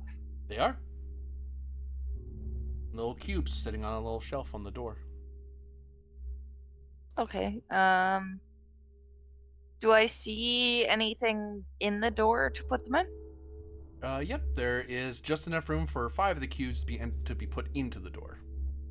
Ah, okay. So we have more than 5 candidates here. But you don't know which ones to pick. I get you. Yeah. Okay, Oh, we need to figure out hang how to on. determine which ones we need. Oh, here's a question. Do all of the symbols correspond to to these books, or are there some you haven't seen?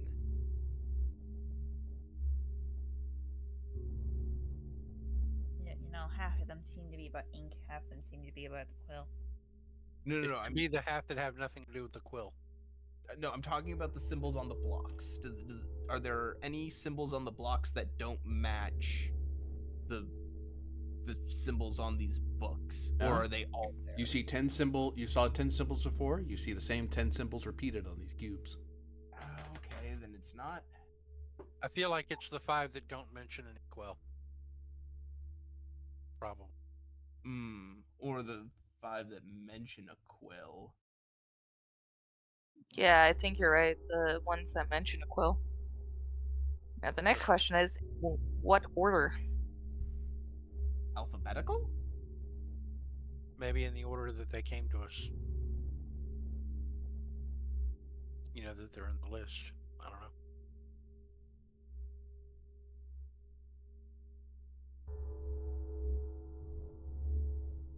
I'll try alphabetical just out of arbitrariness. What Yeah. are the symbols in order? That's the best I can think of. So I guess feather, secret face, magnifying glass, cog, and padlock.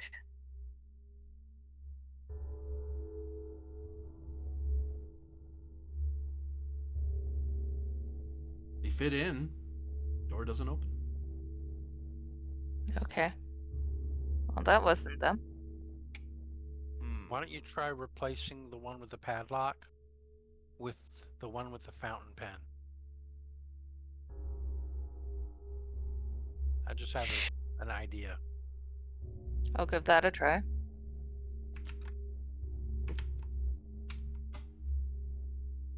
Copy pasta.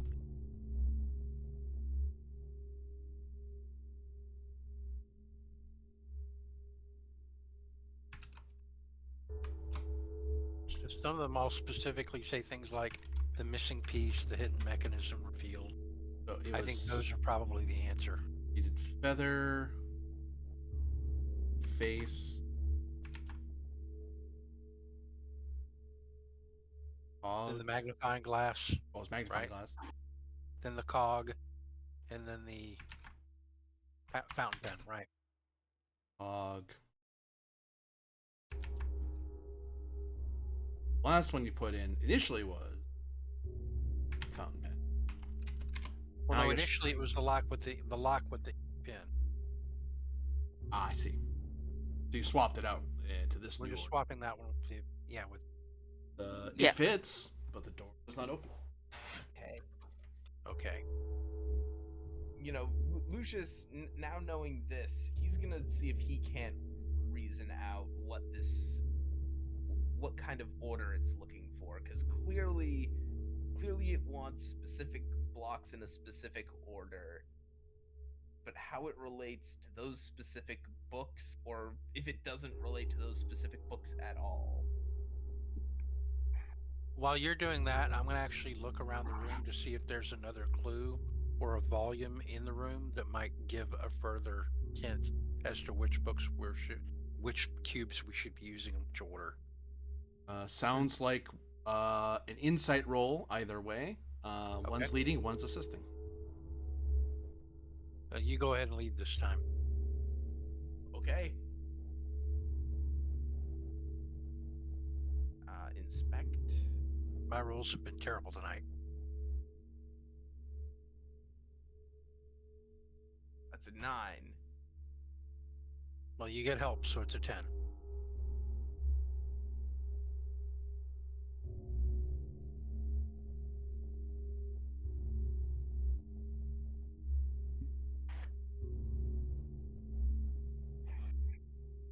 You remember that this is not merely a scriptorium.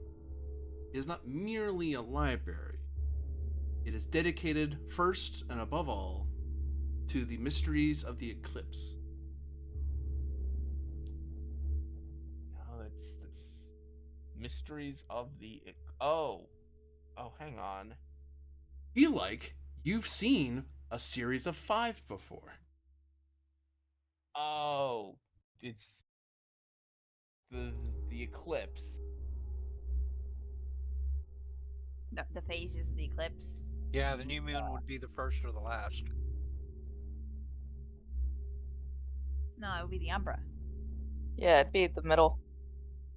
Oh, okay. I thought the new moon was when it was at its brightest, though. It's like New the moon's opposite. Yeah. We've got the candle.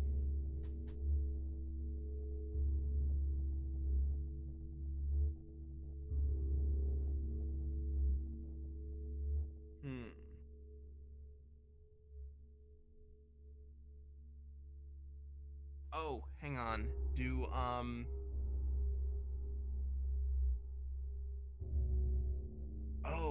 Are there anything in the those murals? Wonder if there's anything in the murals that relate.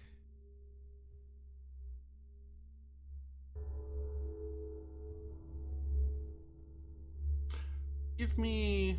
I see where you're going with this. Give me insight. You might have noticed something, little details. Like, it's not on the main character. You've already seen what the main character does in each of the image, but there might be like little symbols in the somewhere hidden in the. Right. I'll do this as recall, because I'm recalling things about that mural.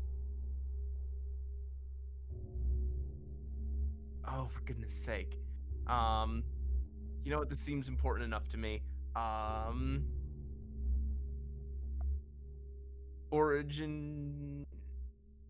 No, I can't really think of anything that'll apply here. Nope, that's gonna be it. Nothing that you recall. You see a variety of symbols, but you're not really sure which one. Even if you go back and look at them, it should be a +2. Actually, since you can go back and look, I can give you that +2. I can say, It's a 7 on the dot. is you see 5 symbols repeated in each image. Not in any particular order. They're just kind of but they are symbols that you see repeatedly in the in each mural. Even in the super dark one, you kind of have to squint your eyes and look right at it, like point blank with your nose, but you can just barely see. You?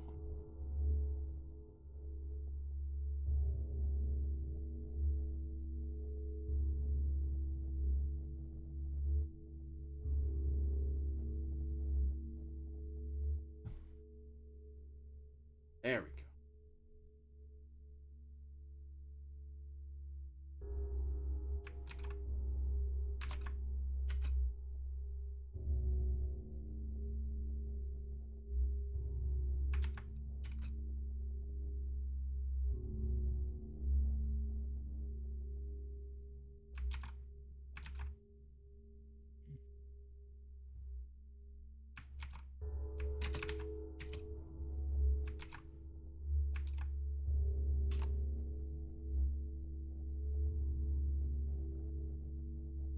Okay. Those 5 symbols. Yeah, that. I think the pen might go last because that's what we're looking for.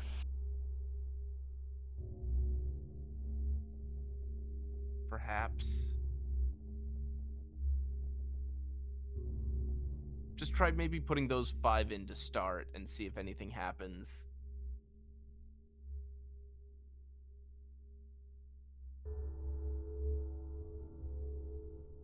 Is that what is done?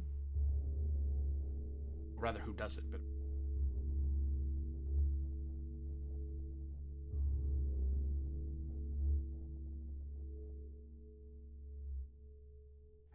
You're probably not gonna be right. No, I can.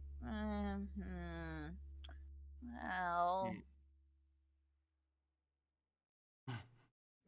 I feel like the white circle has to be either the first or the last one. Yeah, I feel like there is an order. I just can't. After all, we step out into bright light at the end, right? So wouldn't that be the last one? Like the revelation at the end of the journey. Yeah. hidden mechanism revealed feels like the third one. Yeah, the cog feels like the third one, except we don't use the cog anymore. We're putting the cog aside. Okay.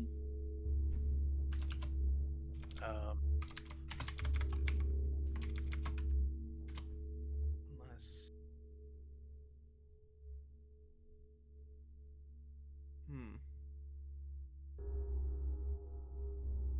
Wait. Oh, shit. Sorry. See, I think the new moon should be in the middle, where it's the darkest, which is the opposite of a full moon, right? So that would be the third one. Yeah. I feel like the second and the fourth should be some order of either the pen fountain and the feather, because they both represent doing the same thing, but one would be the waxing, one would be the waning moon of the eclipse.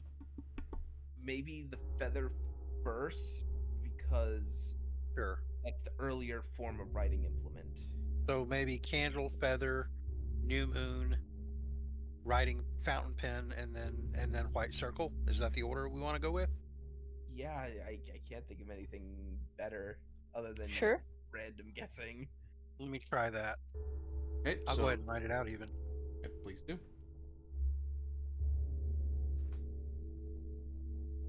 Let's see. Candle. If I can just remember where the feature is. Feather. Keep doing the wrong one. There we go. New moon. Fountain pen.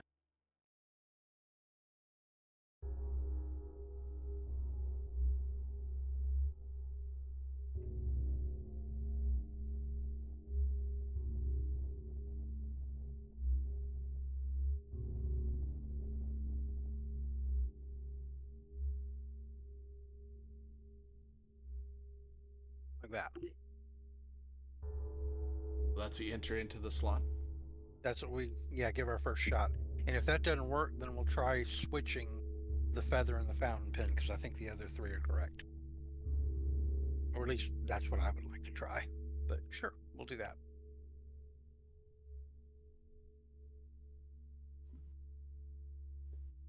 You put them into the door, slot them in the order that you have, and open.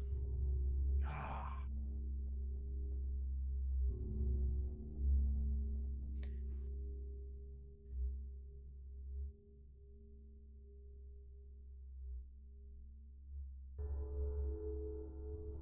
What is the issue? Can we try it with just reversing those two that I mentioned? I'll retype it. Yeah, retype it or re-edit it. Yeah, that way I know exactly what you mean. Yeah, I'm editing now. Doing you the here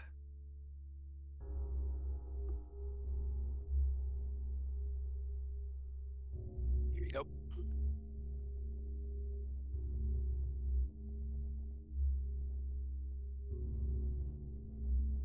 You enter them in. Door does not open. Damn. Now that I know that it's these 5, can I try to reckon out what order it's asking for? Insight's part of it. Yeah, insight. Thank you. Ooh, 17. I think you. Yep. And gets it for you. The correct order is the new moon, symbolizing the start. Shadow begins to cover light.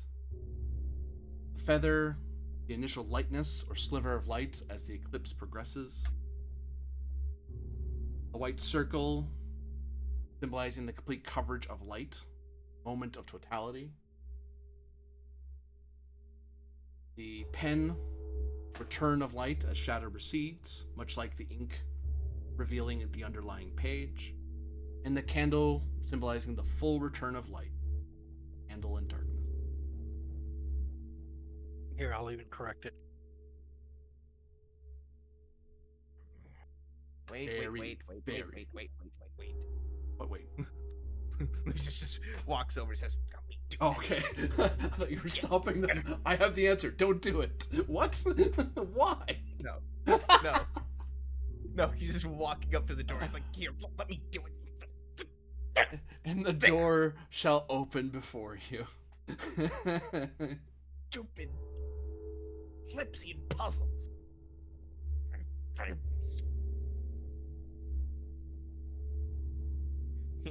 Like as he walks back, like one of the other blocks that like they had set off to the side that they're not using for the puzzle, he just lightly kicks it. Something like across the room. See that? No opposition. No opposition, no. As long as you don't go hug the eye over there. You know, when I go through dungeons, generally I get through things like this with a liberal use of explosives. You should try that next time. Admittedly, that was a different way of saying it, I suppose. Can we try putting some liberal explosives by the eye? I'm a little frustrated with it at the moment. Aether's only half joking. You could tell. Within this space, see a study filled with scrolls and parchment. And in the center of the room, see a quill of absolute darkness. There it is. Interesting. Hold. Do I feel a sense of power coming from it? You sense that it is absolutely dark. It's in the shape of a quill. Okay, then. I'm pretty sure that's what we came for. Low as it stands. We shouldn't just run up and try and get it if the last few rooms are any indication. Oh, yeah, It's- no. Obviously, it would be a complete trap. Just go and take it. Also, do I see doors at the back here? Doors there? Okay.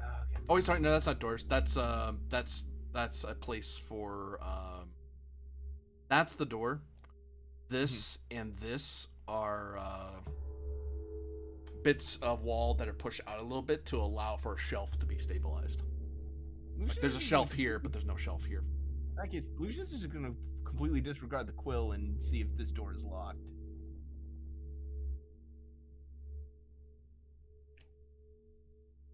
I'd like to examine the statues that are surrounding the quill. Or whatever they are. What is Zevin and Moore up to? I'll be looking at the quill. It's probably trapped, ain't it? I'm gonna join her with that. I'm guessing you're right. Which You know check? more about mechanical stuff than I do, so. It's probably magic, that crud. Ain't my specialty. Which Well, check? at first guess, it looks like 3 of the statues are facing in and one's facing away from the quill, which seems odd. Can we turn the statues? I will have to ask, however, force the issue. Which of these checks are you resolving first? Because I see 3 checks about to happen. These 3, you 3 seem to have changed your mind to mess with the statues, so I'm not sure if that's the check you guys are doing. Well, I was just going to examine them first. If they want to grab hold of them and begin turning them, then they go before me, and that's okay.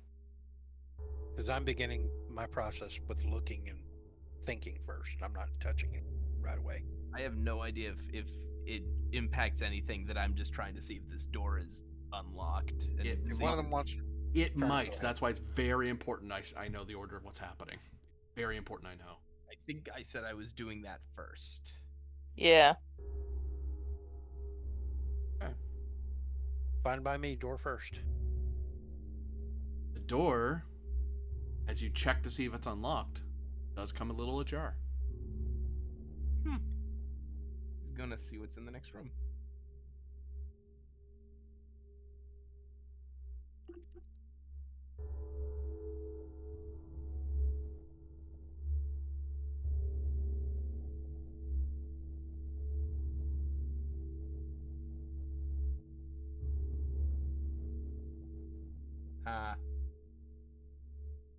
You see a place, the air is thick, feels charged with power, and the walls, as if someone chiseled them in, have writings upon writings,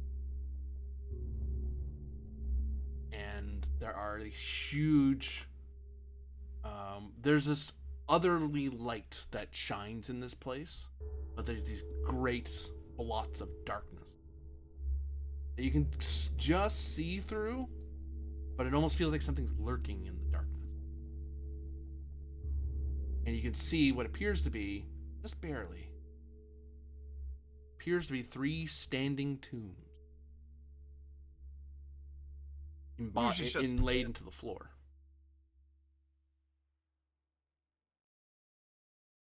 Yep. He walks back into the room, closes the door behind him. It was Nope. Brave Sir Lucius. He bravely disengaged. Look, The it's only just way me. to win is not to hit the investigate button. That's right. The only way to win is not to engage. What is the Nope. party's? I believe the second thing, if we're going by speech first, Aether was examining statues, I believe. Like, I believe I would say that it would probably take her a while to suss anything out. So if one of them wants to walk up and actually physically manipulate one, that would probably go before me, and I'm totally okay with that. Is that what you're doing? Or are you just seeing if they? Are you just examining them to see if they can be moved? I'm just I'm looking to see if they can. They are quite large. They are taller than any of you. They don't go straight to the ceiling, but you wouldn't want to lift them and move them around, but could you, through a really high might roll, kind of force muscle it to turn a different direction? In theory, assuming it isn't bolted into the ground. But the only way to know that is to try to move it.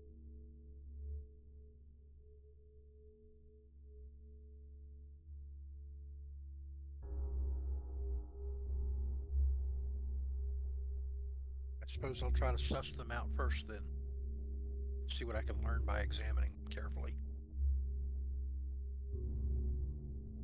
Insight's part of it. Examine the statues. Okay. Have I ever seen statues like this before that I can, like in some strange place out in the Darklands that I can compare this to that might give me a benefit? I'll give you +1. It's not exact, but it's similar. Okay. Even with that, I just rolled. I gotta go for a reroll today. I'm just not getting the checks. I'll give you my my Fabula point, and when I do that, I have to speak to a theme. Is that right? To one of your traits, yes. Yeah, it's my theme of curious creature. Oh, I'm super curious, and I've gotta know how this works. And, that roll's so bad, I'm re-rolling both of them. And you said a +1? Yep. All right. I did. Okay, so that's more like it. You see 3 sages who are marveling upon this tool. And then there is a grand, twisted monster of darkness that seems to loom. And it looks as if the statues do not see him or notice him.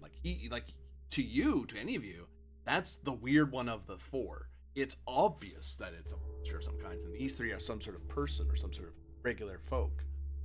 But that's a monster, and it looks like it wants to reach over and grab them, and it's waiting for. Well, I'll pass along what I've come to understand to everybody. But I'm also going to state I think it might be a misdirection.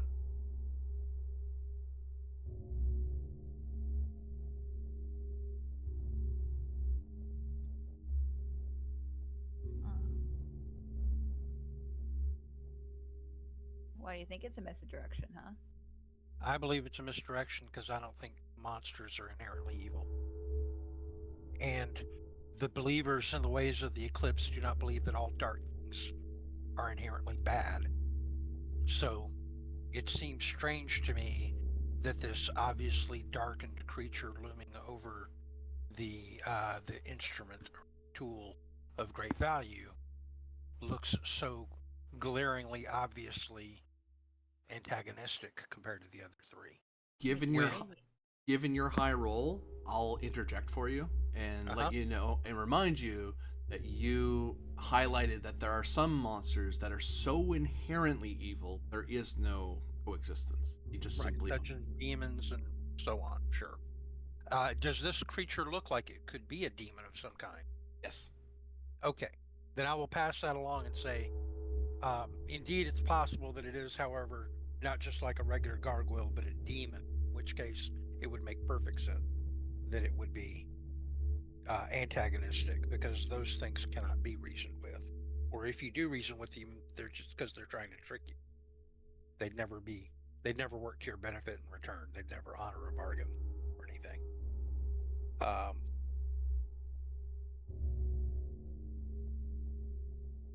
I believe, was it you, More Duncan, who mentioned the possibility of being able to turn or manipulate these statues? I was wondering because I was thinking if we could turn them away. Might be too simple of a result, but Might be, but I think if there's one that we were to turn away, it's the monster. I'm going to actually get a grip on it and see if it's actually in some secret mechanism that makes it easy to adjust. Like maybe it can be spun in place. Insight's part of it.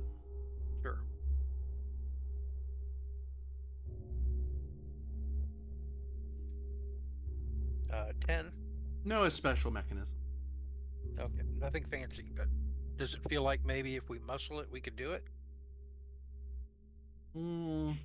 With a high enough might result, yeah. Uh, It doesn't feel like it doesn't feel like it's like it's drilled into the ground or anything like that. Lucius is gonna look at this desk, and is that a tome on it? There are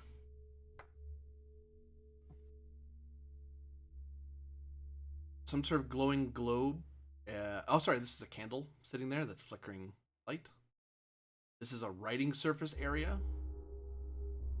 And there is a book here. Lucius is gonna look at the book.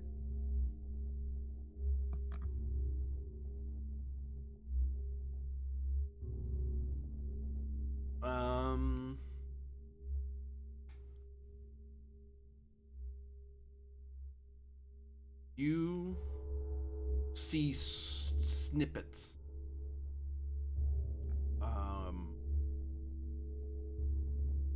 Earth's deep size. Wisdom rare. Metal and circuits. So on and so on. It looks like it looks like whoever the scribe was, they were practicing, like they were trying to like do scrap writing of going, I'm trying to think of the word I want to use, so I'm going to test out some phrases. See if that makes sense. No. That makes sense. Maybe. What was that? Do I want to draw it this way or do I want to draw it that way? Shadow and something? Hmm. You said shadow and something, metal and circuits. Earth's deep size.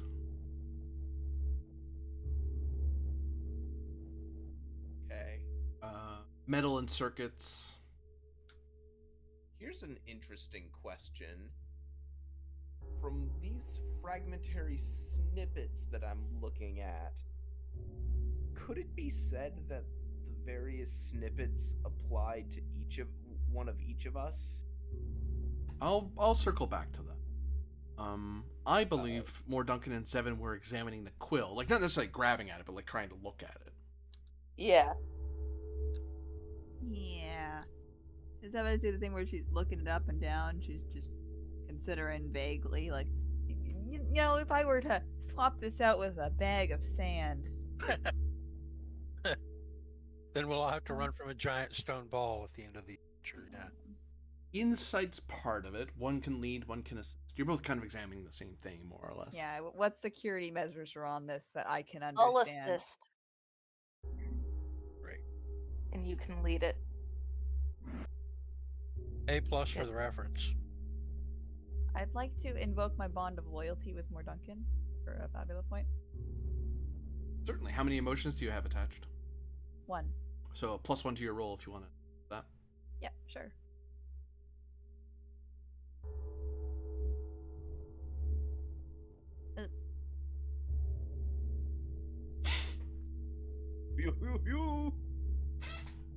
Sad. The luck of this party, I swear. It's 7 so far. I can tell you, Legendarily terrible. I can tell you I can tell you something, but I don't know if you want to try to re-roll that or not. Yeah, we can re-roll that, sure. To what trait? The same to a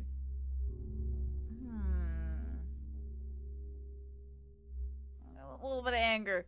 This dungeon has been entirely magic, and there's got to be something in here. If I just keep pressing my face up against it, maybe something will click.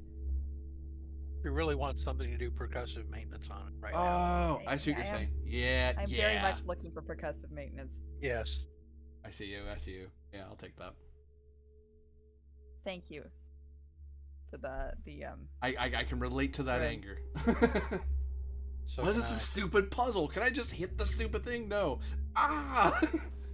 Give me what I want, you stupid dungeon. holding a wrench. I have a wrench. I'm gonna click it on everything. Let me break things. All right, let's go. Cannot break the statue. Watch me. +1 roll is now away, so we'll drop the modifier back to 0.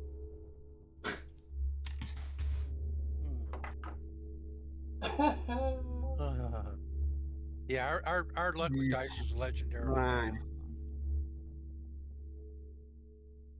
You guys sure I can't just whack it? At this point, I'm going to be wandering towards these books against the wall, and I'm just going to say, sure, whack away as hard as you can. I feel like you do. But I'm actually coming to check out this book on the wall. Oh my I noticed there's a book there and a book on the north wall, too. I'm going to see what they have on them. Maybe Lucius is, on the right track with finding us some clues. Oh, that hurts so much. What, that we can't just whack it? By the way, you're getting quieter and quieter for me, Temsic. I keep having to turn you up. Huh. There you go. You sound good now. Yeah, because I leaned away from my mic. Oh, that's what it was. Okay, thank you. Because I'm not wearing like a headset or anything. Weirdo. Not using a headset. Just stay near your mic, man. The Eclipsean faith, shrouded in mystique and reverence, is a spiritual path woven into the very fabric of Eclipsar's history. Followers of this ancient belief system hold that the world exists in delicate balance between light and shadow, day and night, truth and illusion. The eclipse, both a celestial event and a profound symbol, represents the perfect union of these dualities, a moment when the boundaries between realms blur, hidden truths emerge from the shadows. Keep reading. Yeah, I'll keep trying to read. Yeah. Central to the Although Eclipsean at this faith. point, I'm thinking of it as religious mumbo jumbo. But yes, Foreshadowing is a literary device. I know. That's not in superhero stories. Central to the Eclipsean faith is the veneration of the Umbral Quill, a sacred artifact believed to channel the wisdom of the eclipse. When wielded by the faithful, the quill transcribes prophecies and hidden knowledge, guiding the community through times of uncertainty. It is said the quill's writings can reveal the deepest secrets of the soul and the universe, but only to those who have proven their worth and embrace both light and darkness in themselves. Do you read more? Yes, and I'm reading it out loud so everyone gets to enjoy this. Eclipsean rituals are rich with symbolism and ceremony. During an eclipse, adherents gather in the Scriptorium of the Eclipse, sacred sanctuary where shadows dance upon ancient tomes. Here, they engage in meditation and reflection, seeking to align their spirits to cosmic balance. The faithful believe that in these moments, the veil between the mortal world and the divine is thinnest, allowing for communion with the hidden forces that shape their destinies. More. I got a feeling this is good information. Wait. Hold on before you read more. Uh-huh. What are the 4 statues? Essentially 3 sages and a demon. And a demon, yeah. Never within wrench hitting distance of something. You're just inching towards it. Well, I saw that too. if we're supposed to embrace both light and dark, don't we want all 3 to be facing the quill? Or all 4, rather? I think they are all facing the quill. Mhm. Are they? They currently are, yeah. Oh, okay, good. My thought. So, here's my question: am I correct in this reading that the words that this person has been trying to put pen to paper on, do they seem to be referring to us? To you 4 in particular? No, I wouldn't say so. Okay. Oh, you mean this? Sorry. This bit? Yeah. Yeah. Oh, sorry. That's an insight roll. Sorry. I almost jumped the gun there. Recall. I thought you were talking about the book Aether was reading. I'm like, how in the world does that fit? They were like, yeah, that one. snippets of. You know what? What? You know what? What? It would be neat if this would be about us, because then that means we're important. I mean, Origin, the noble republic of Coriostellum. I'm spending a Fabula. I'm just gonna re-roll one of the d10s. Yeah, one was a 7th. That's a 15. You have to page through it a few times because it's not like organized in any great way, so it's a lot of what? That and that, no. That and that. Then it hits you. Oh wait. Oh wait. Oh wait. Oh wait. Hold on. 1 second. Oh, is this a roll that I shouldn't have succeeded at? I mean, Uh-oh. I'm in danger. Will Robbins. Chuckles.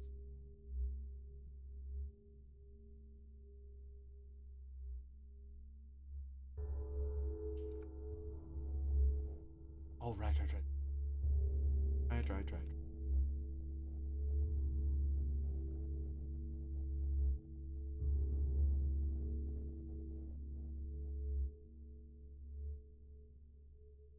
Oh, these are referencing things that make sense to you, and you can sort of, you're able to kind of guess which of them apply to each of you. But with that roll, I'd say you saw snippets of that in its entirety inside that bigger room. That's why you recognize the snippets. They're written on the walls. You couldn't see them clearly because you weren't deep enough past the shadows to see the words clearly. And then you left immediately. Right. So you didn't examine it very detailed. Right. That's funny.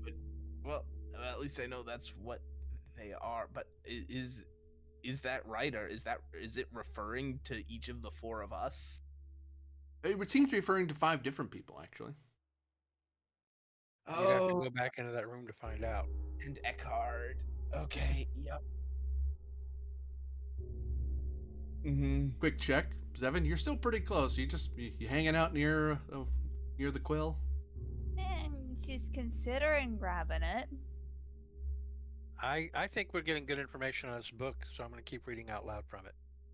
Eclipsean rituals are rich with symbolism and ceremony. Sorry, I wrote you that part. Priests and priestesses of the Eclipsean faith, known as Umbra Sages, serve as guides and guardians of this esoteric knowledge. They are entrusted with the care of the Umbral Quill and the sacred texts, interpreting the prophecies and teachings of the community. The Umbra Sages are also tasked with maintaining the harmony between light and shadow, ensuring the Eclipsean faith remains a beacon of wisdom and balance in a world often torn by conflict and discord. Do you read more? I'll look back at the rest of them. Do y'all want to hear more? Do you want to know more? Would you like to know more? Yes. I think it's just going in circles now. I don't think so yet. I'm going to read a little bit more. You see, Because it's about to talk about the ritual, I think it may tell us how to do it. you see what appears to be your face. No, you see an illustration of a variety of people who are like that main character standing in the middle of the stage. There's now a bunch of people standing somewhat in a circle. One person holding up what appears to be a lantern up high, and they all seem to be chanting, it would seem. Right, and they move in relation to the lantern as if it's the light and stuff. At the As they heart do a ritual. At the heart of Eclipsean practice is the belief that every soul has a role in the grand tapestry of existence. Followers strive to understand their place in this intricate web, embracing both their strengths and weaknesses, their moments of brilliance and their times of shadow. Through this acceptance, they seek to achieve a state of inner balance, reflecting the eternal dance of the eclipse. Are any of the statues seem to be holding a hand up? All 3 of the sages are holding their hands forward as if marveling at the quill. There are lanterns sitting on the platform on either corner, lighting it in a blue light. Yep. Oh no, I'm talking about but none of the statues are have their hands like in an up position as though they'd be holding a lantern or something. Their hands are empty. Like their hands are facing upright and they're kind of like, ooh. Like they're having that sort of look. Like they want to reach out to it, but I don't know if I should, but I really want to, but I really shouldn't. Does it look like the 2 lanterns could be put in the demon's hands? It's possible. You could probably get it to work. I'm gonna go over there and pick up one of the lanterns and put it in one of its hands and see if I can get it to stay there. Seven has one of her hands out. And Shane. Slowly. Let's see if putting the lanterns in the hands of the demon statue does something. It fits. I have an idea. Okay, I'm gonna get the other lantern and put it in the other hand of it, so that both of its hands are full. Its hands seem to be full. Well, what counts for hands, but you figure you're as a chimerist and as a mutant, you kind of have a good idea of, yeah, those are the hands. Those are the Right. grabby bits. I'm gonna look over at you, Seven, and say, maybe now, but don't blame me if it goes wrong. I'll blame you. Petty. It's just a thought. Lucius looks over to Imbrinius and Vibius. Men, at the ready. Oh, sure. And he readies his spear and everything just in case Seven turns Tess evil. goes sideways. Why is it the guy who would be familiar with his faith here with us? Damn it. I know, right? What if I just touch it? What if I just? Start by touching it then.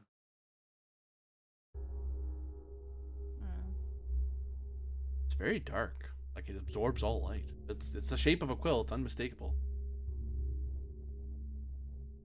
Kind of just sitting there in a holder. You know, like after all the puzzles we've been through, maybe the greatest puzzle is making it look like there's a puzzle, but there actually isn't one. So you sit and you think. I just shrug and say, maybe you're right. After that library where we immediately found things that interested, I wouldn't put it past them. I'm gonna reach out and touch it. You touch it. Uh-oh. Your finger feels intensely cold. It doesn't hurt. It's uncomfortable.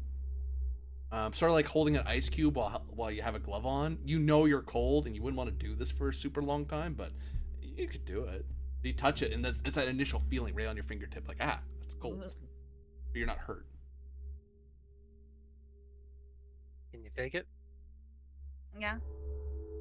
I have an idea. Why don't you go over to the desk and try to see what you can write with it if you just let it flow. I'll note it jostles. Like nothing seems to be pinning it in place. It kind of jostles when you poke it. I can just pick it up. Do you go to pick it up? You can, in theory. It looks like you could pull it out. There's nothing holding it in place. I'm gonna pick it up while everyone's while Lucius is off here trying to solve the puzzle. Oh no! Lucius is ready for something to go sideways. Right. I'm gonna pick it up. As Pick is it up. Aether. Your hand feels it feels like you're holding a bar of ice, but it feels as light as a feather.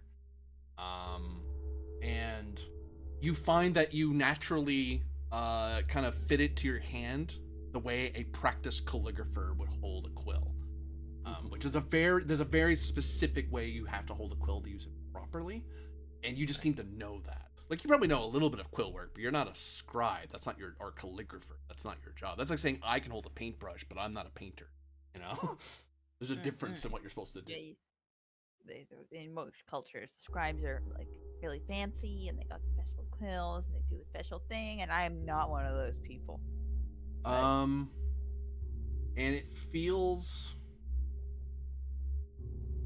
oops,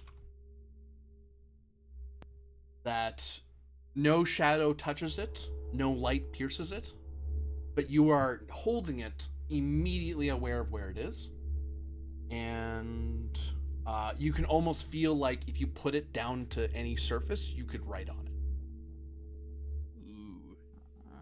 Oh, and the door you came in closes. Yep. No leaving with it, huh? Well, we might have to go out the other way. Right. See if you can write with it, and I'll motion you over to the desk. He's got Well, this handy piece of paper where someone's practicing. It's cold. It's very cold. I don't really like how cold it is. All right. You begin to write. I'm gonna draw one circle just to see if it's got any ink in it. Oh, Uh-oh. shit. Uh-oh. Oh, wrong music. Sorry. Where to go?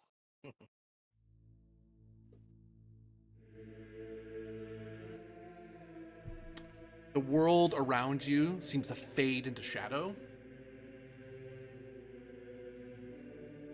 And you draw a circle. Then you find yourself unnaturally, your hand just juts without you trying to start drawing in grand detail the countless realms in miniature. Guys, it's going. Uh-oh. Where'd everyone go? As you start thinking, where is everybody? You see their shadows, probably looking somewhat perturbed, because to their eyes, you just vanished. You just popped out of existence.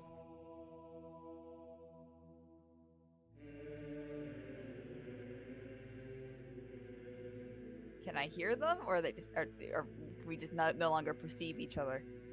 You're still drawing. It's really hard to concentrate while you're drawing. Like, your hand's moving. You'd have to physically, like, lurch your body away from the desk to get yourself to stop.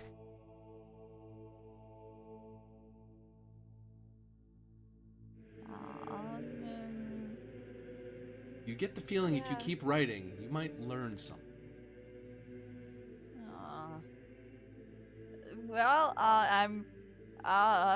let's keep going. In for a penny, in for a pound. Am I right, guys? All right, they're not here. What if they exploded? That's a thought. What if they exploded? What one thing does Zevin Demeril want to know about the world in the countless realms? That, whatever she asks, I'll note, whatever it is, doesn't matter what she asks, she will know, but only if she shares her greatest secret with darkness.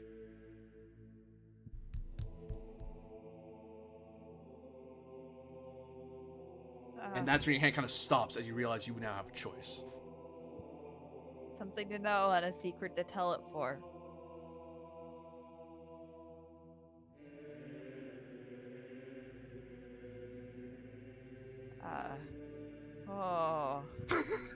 I have a secret, so no matter what would I sell it for? What would I sell it for? Everyone else can see that there's a circle that's appearing on the paper and is being drawn in grand, perfect calligrapher's detail, and then it stops suddenly.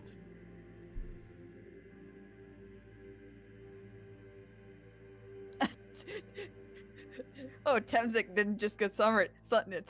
He actually DC'd. Sorry, I just saw that pop up. Yep, Pardon the Discord tangent, but died. He really did get sundered. Anyways. Well.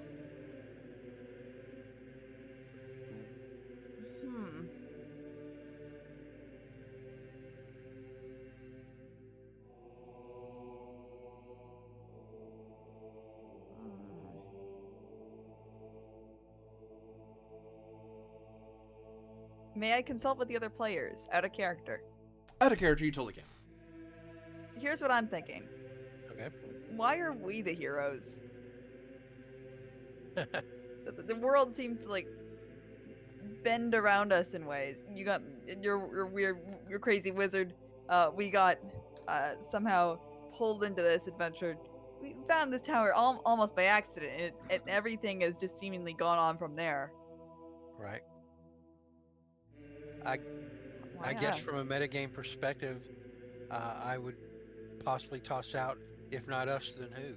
We were chosen by fate and are the only people, for whatever reason, to have the correct abilities at this point in time to solve whatever problems need to be solved. And if we don't do it, it doesn't get done, and the countless realms could fall. You know, like for whatever reason, a sage, or what is it, a bookmaster, lore master, sorry, a lore master, and a chimerist, and a train operator, machinist, and a crazy little gremlin like your character. Yeah. What makes Each us of them, special? right? It could literally just be our specific set of skills. I don't know what makes us special compared to others, but it might Yeah. just be our combination of abilities are the right ones. Temsek, welcome back. We're discussing questions to ask the Quill in exchange for one of Seven's deepest, darkest secrets. Oh. But it's a metagame thing. It's not in character. Yeah. Yeah. But yeah, Zevin from a is metagame separated. perspective, my suspicion is that we're just the right group of people in the right time in the right place. And that's the only reason. I could be wrong though. You're right. You're right. Temsek, any opinion to drop in? Any question? If you guys have a question to ask, and if you guys have figured the question you want to ask, I say go for it. May I ask that you lean Yeah. a little closer to your microphone, please? I say if you guys have a question that you think you want to ask, I throw my weight behind it. Thank you. Why us? Why were we chosen for this adventure? If not us, then who? In exchange, I offer a secret. A deep one. A dark one. What is thy secret? I keep running from my problems. I ran hometown. I ran from my position at the Capitol. I ran out of the country. Hey, I'm legally wanted. And most of it, actually, for stealing the train and abandoning my post. And as much as I keep sending money back to help support my family, I don't have the guts to face them. I just keep running.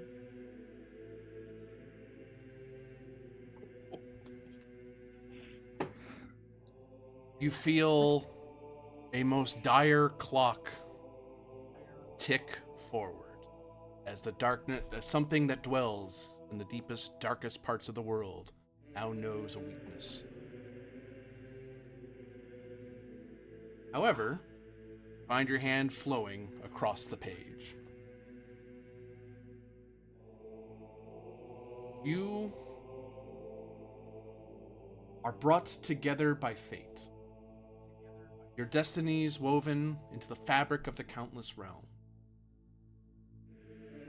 You are the source to find ancient prophecy, to understand cosmic alignments. Together, you will show and behold an even greater destiny, impose upon the countless realms the very will of the universe to persist and survive. Your lines have been heroes since before the pillars were known. There is no one else.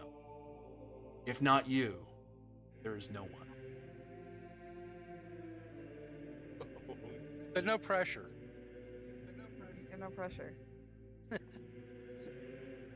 And then that is when Zevran kind of you find yourself, and you notice when you're writing, you didn't just press pen into ink into the desk. You drove it into the desk like it was putty, and you're carving into the writing surface. Okay, so I guess we can all read what she wrote then. Indeed. For now, that is it. That is all. And That's cool. our heroes have learned the meta thing that we all know, but now they know themselves. They are the heroes brought together by fate. They still need to escape, but they do have the quill. Hopefully, they'll find a solution. For all of you watching, thank you very much for watching. For those of you playing, thank you very much for playing. Again, next time. Bye. Bye-bye. Thanks for the great game. Thanks. Bye. Ugh. That was fantastic. I love that finale. That was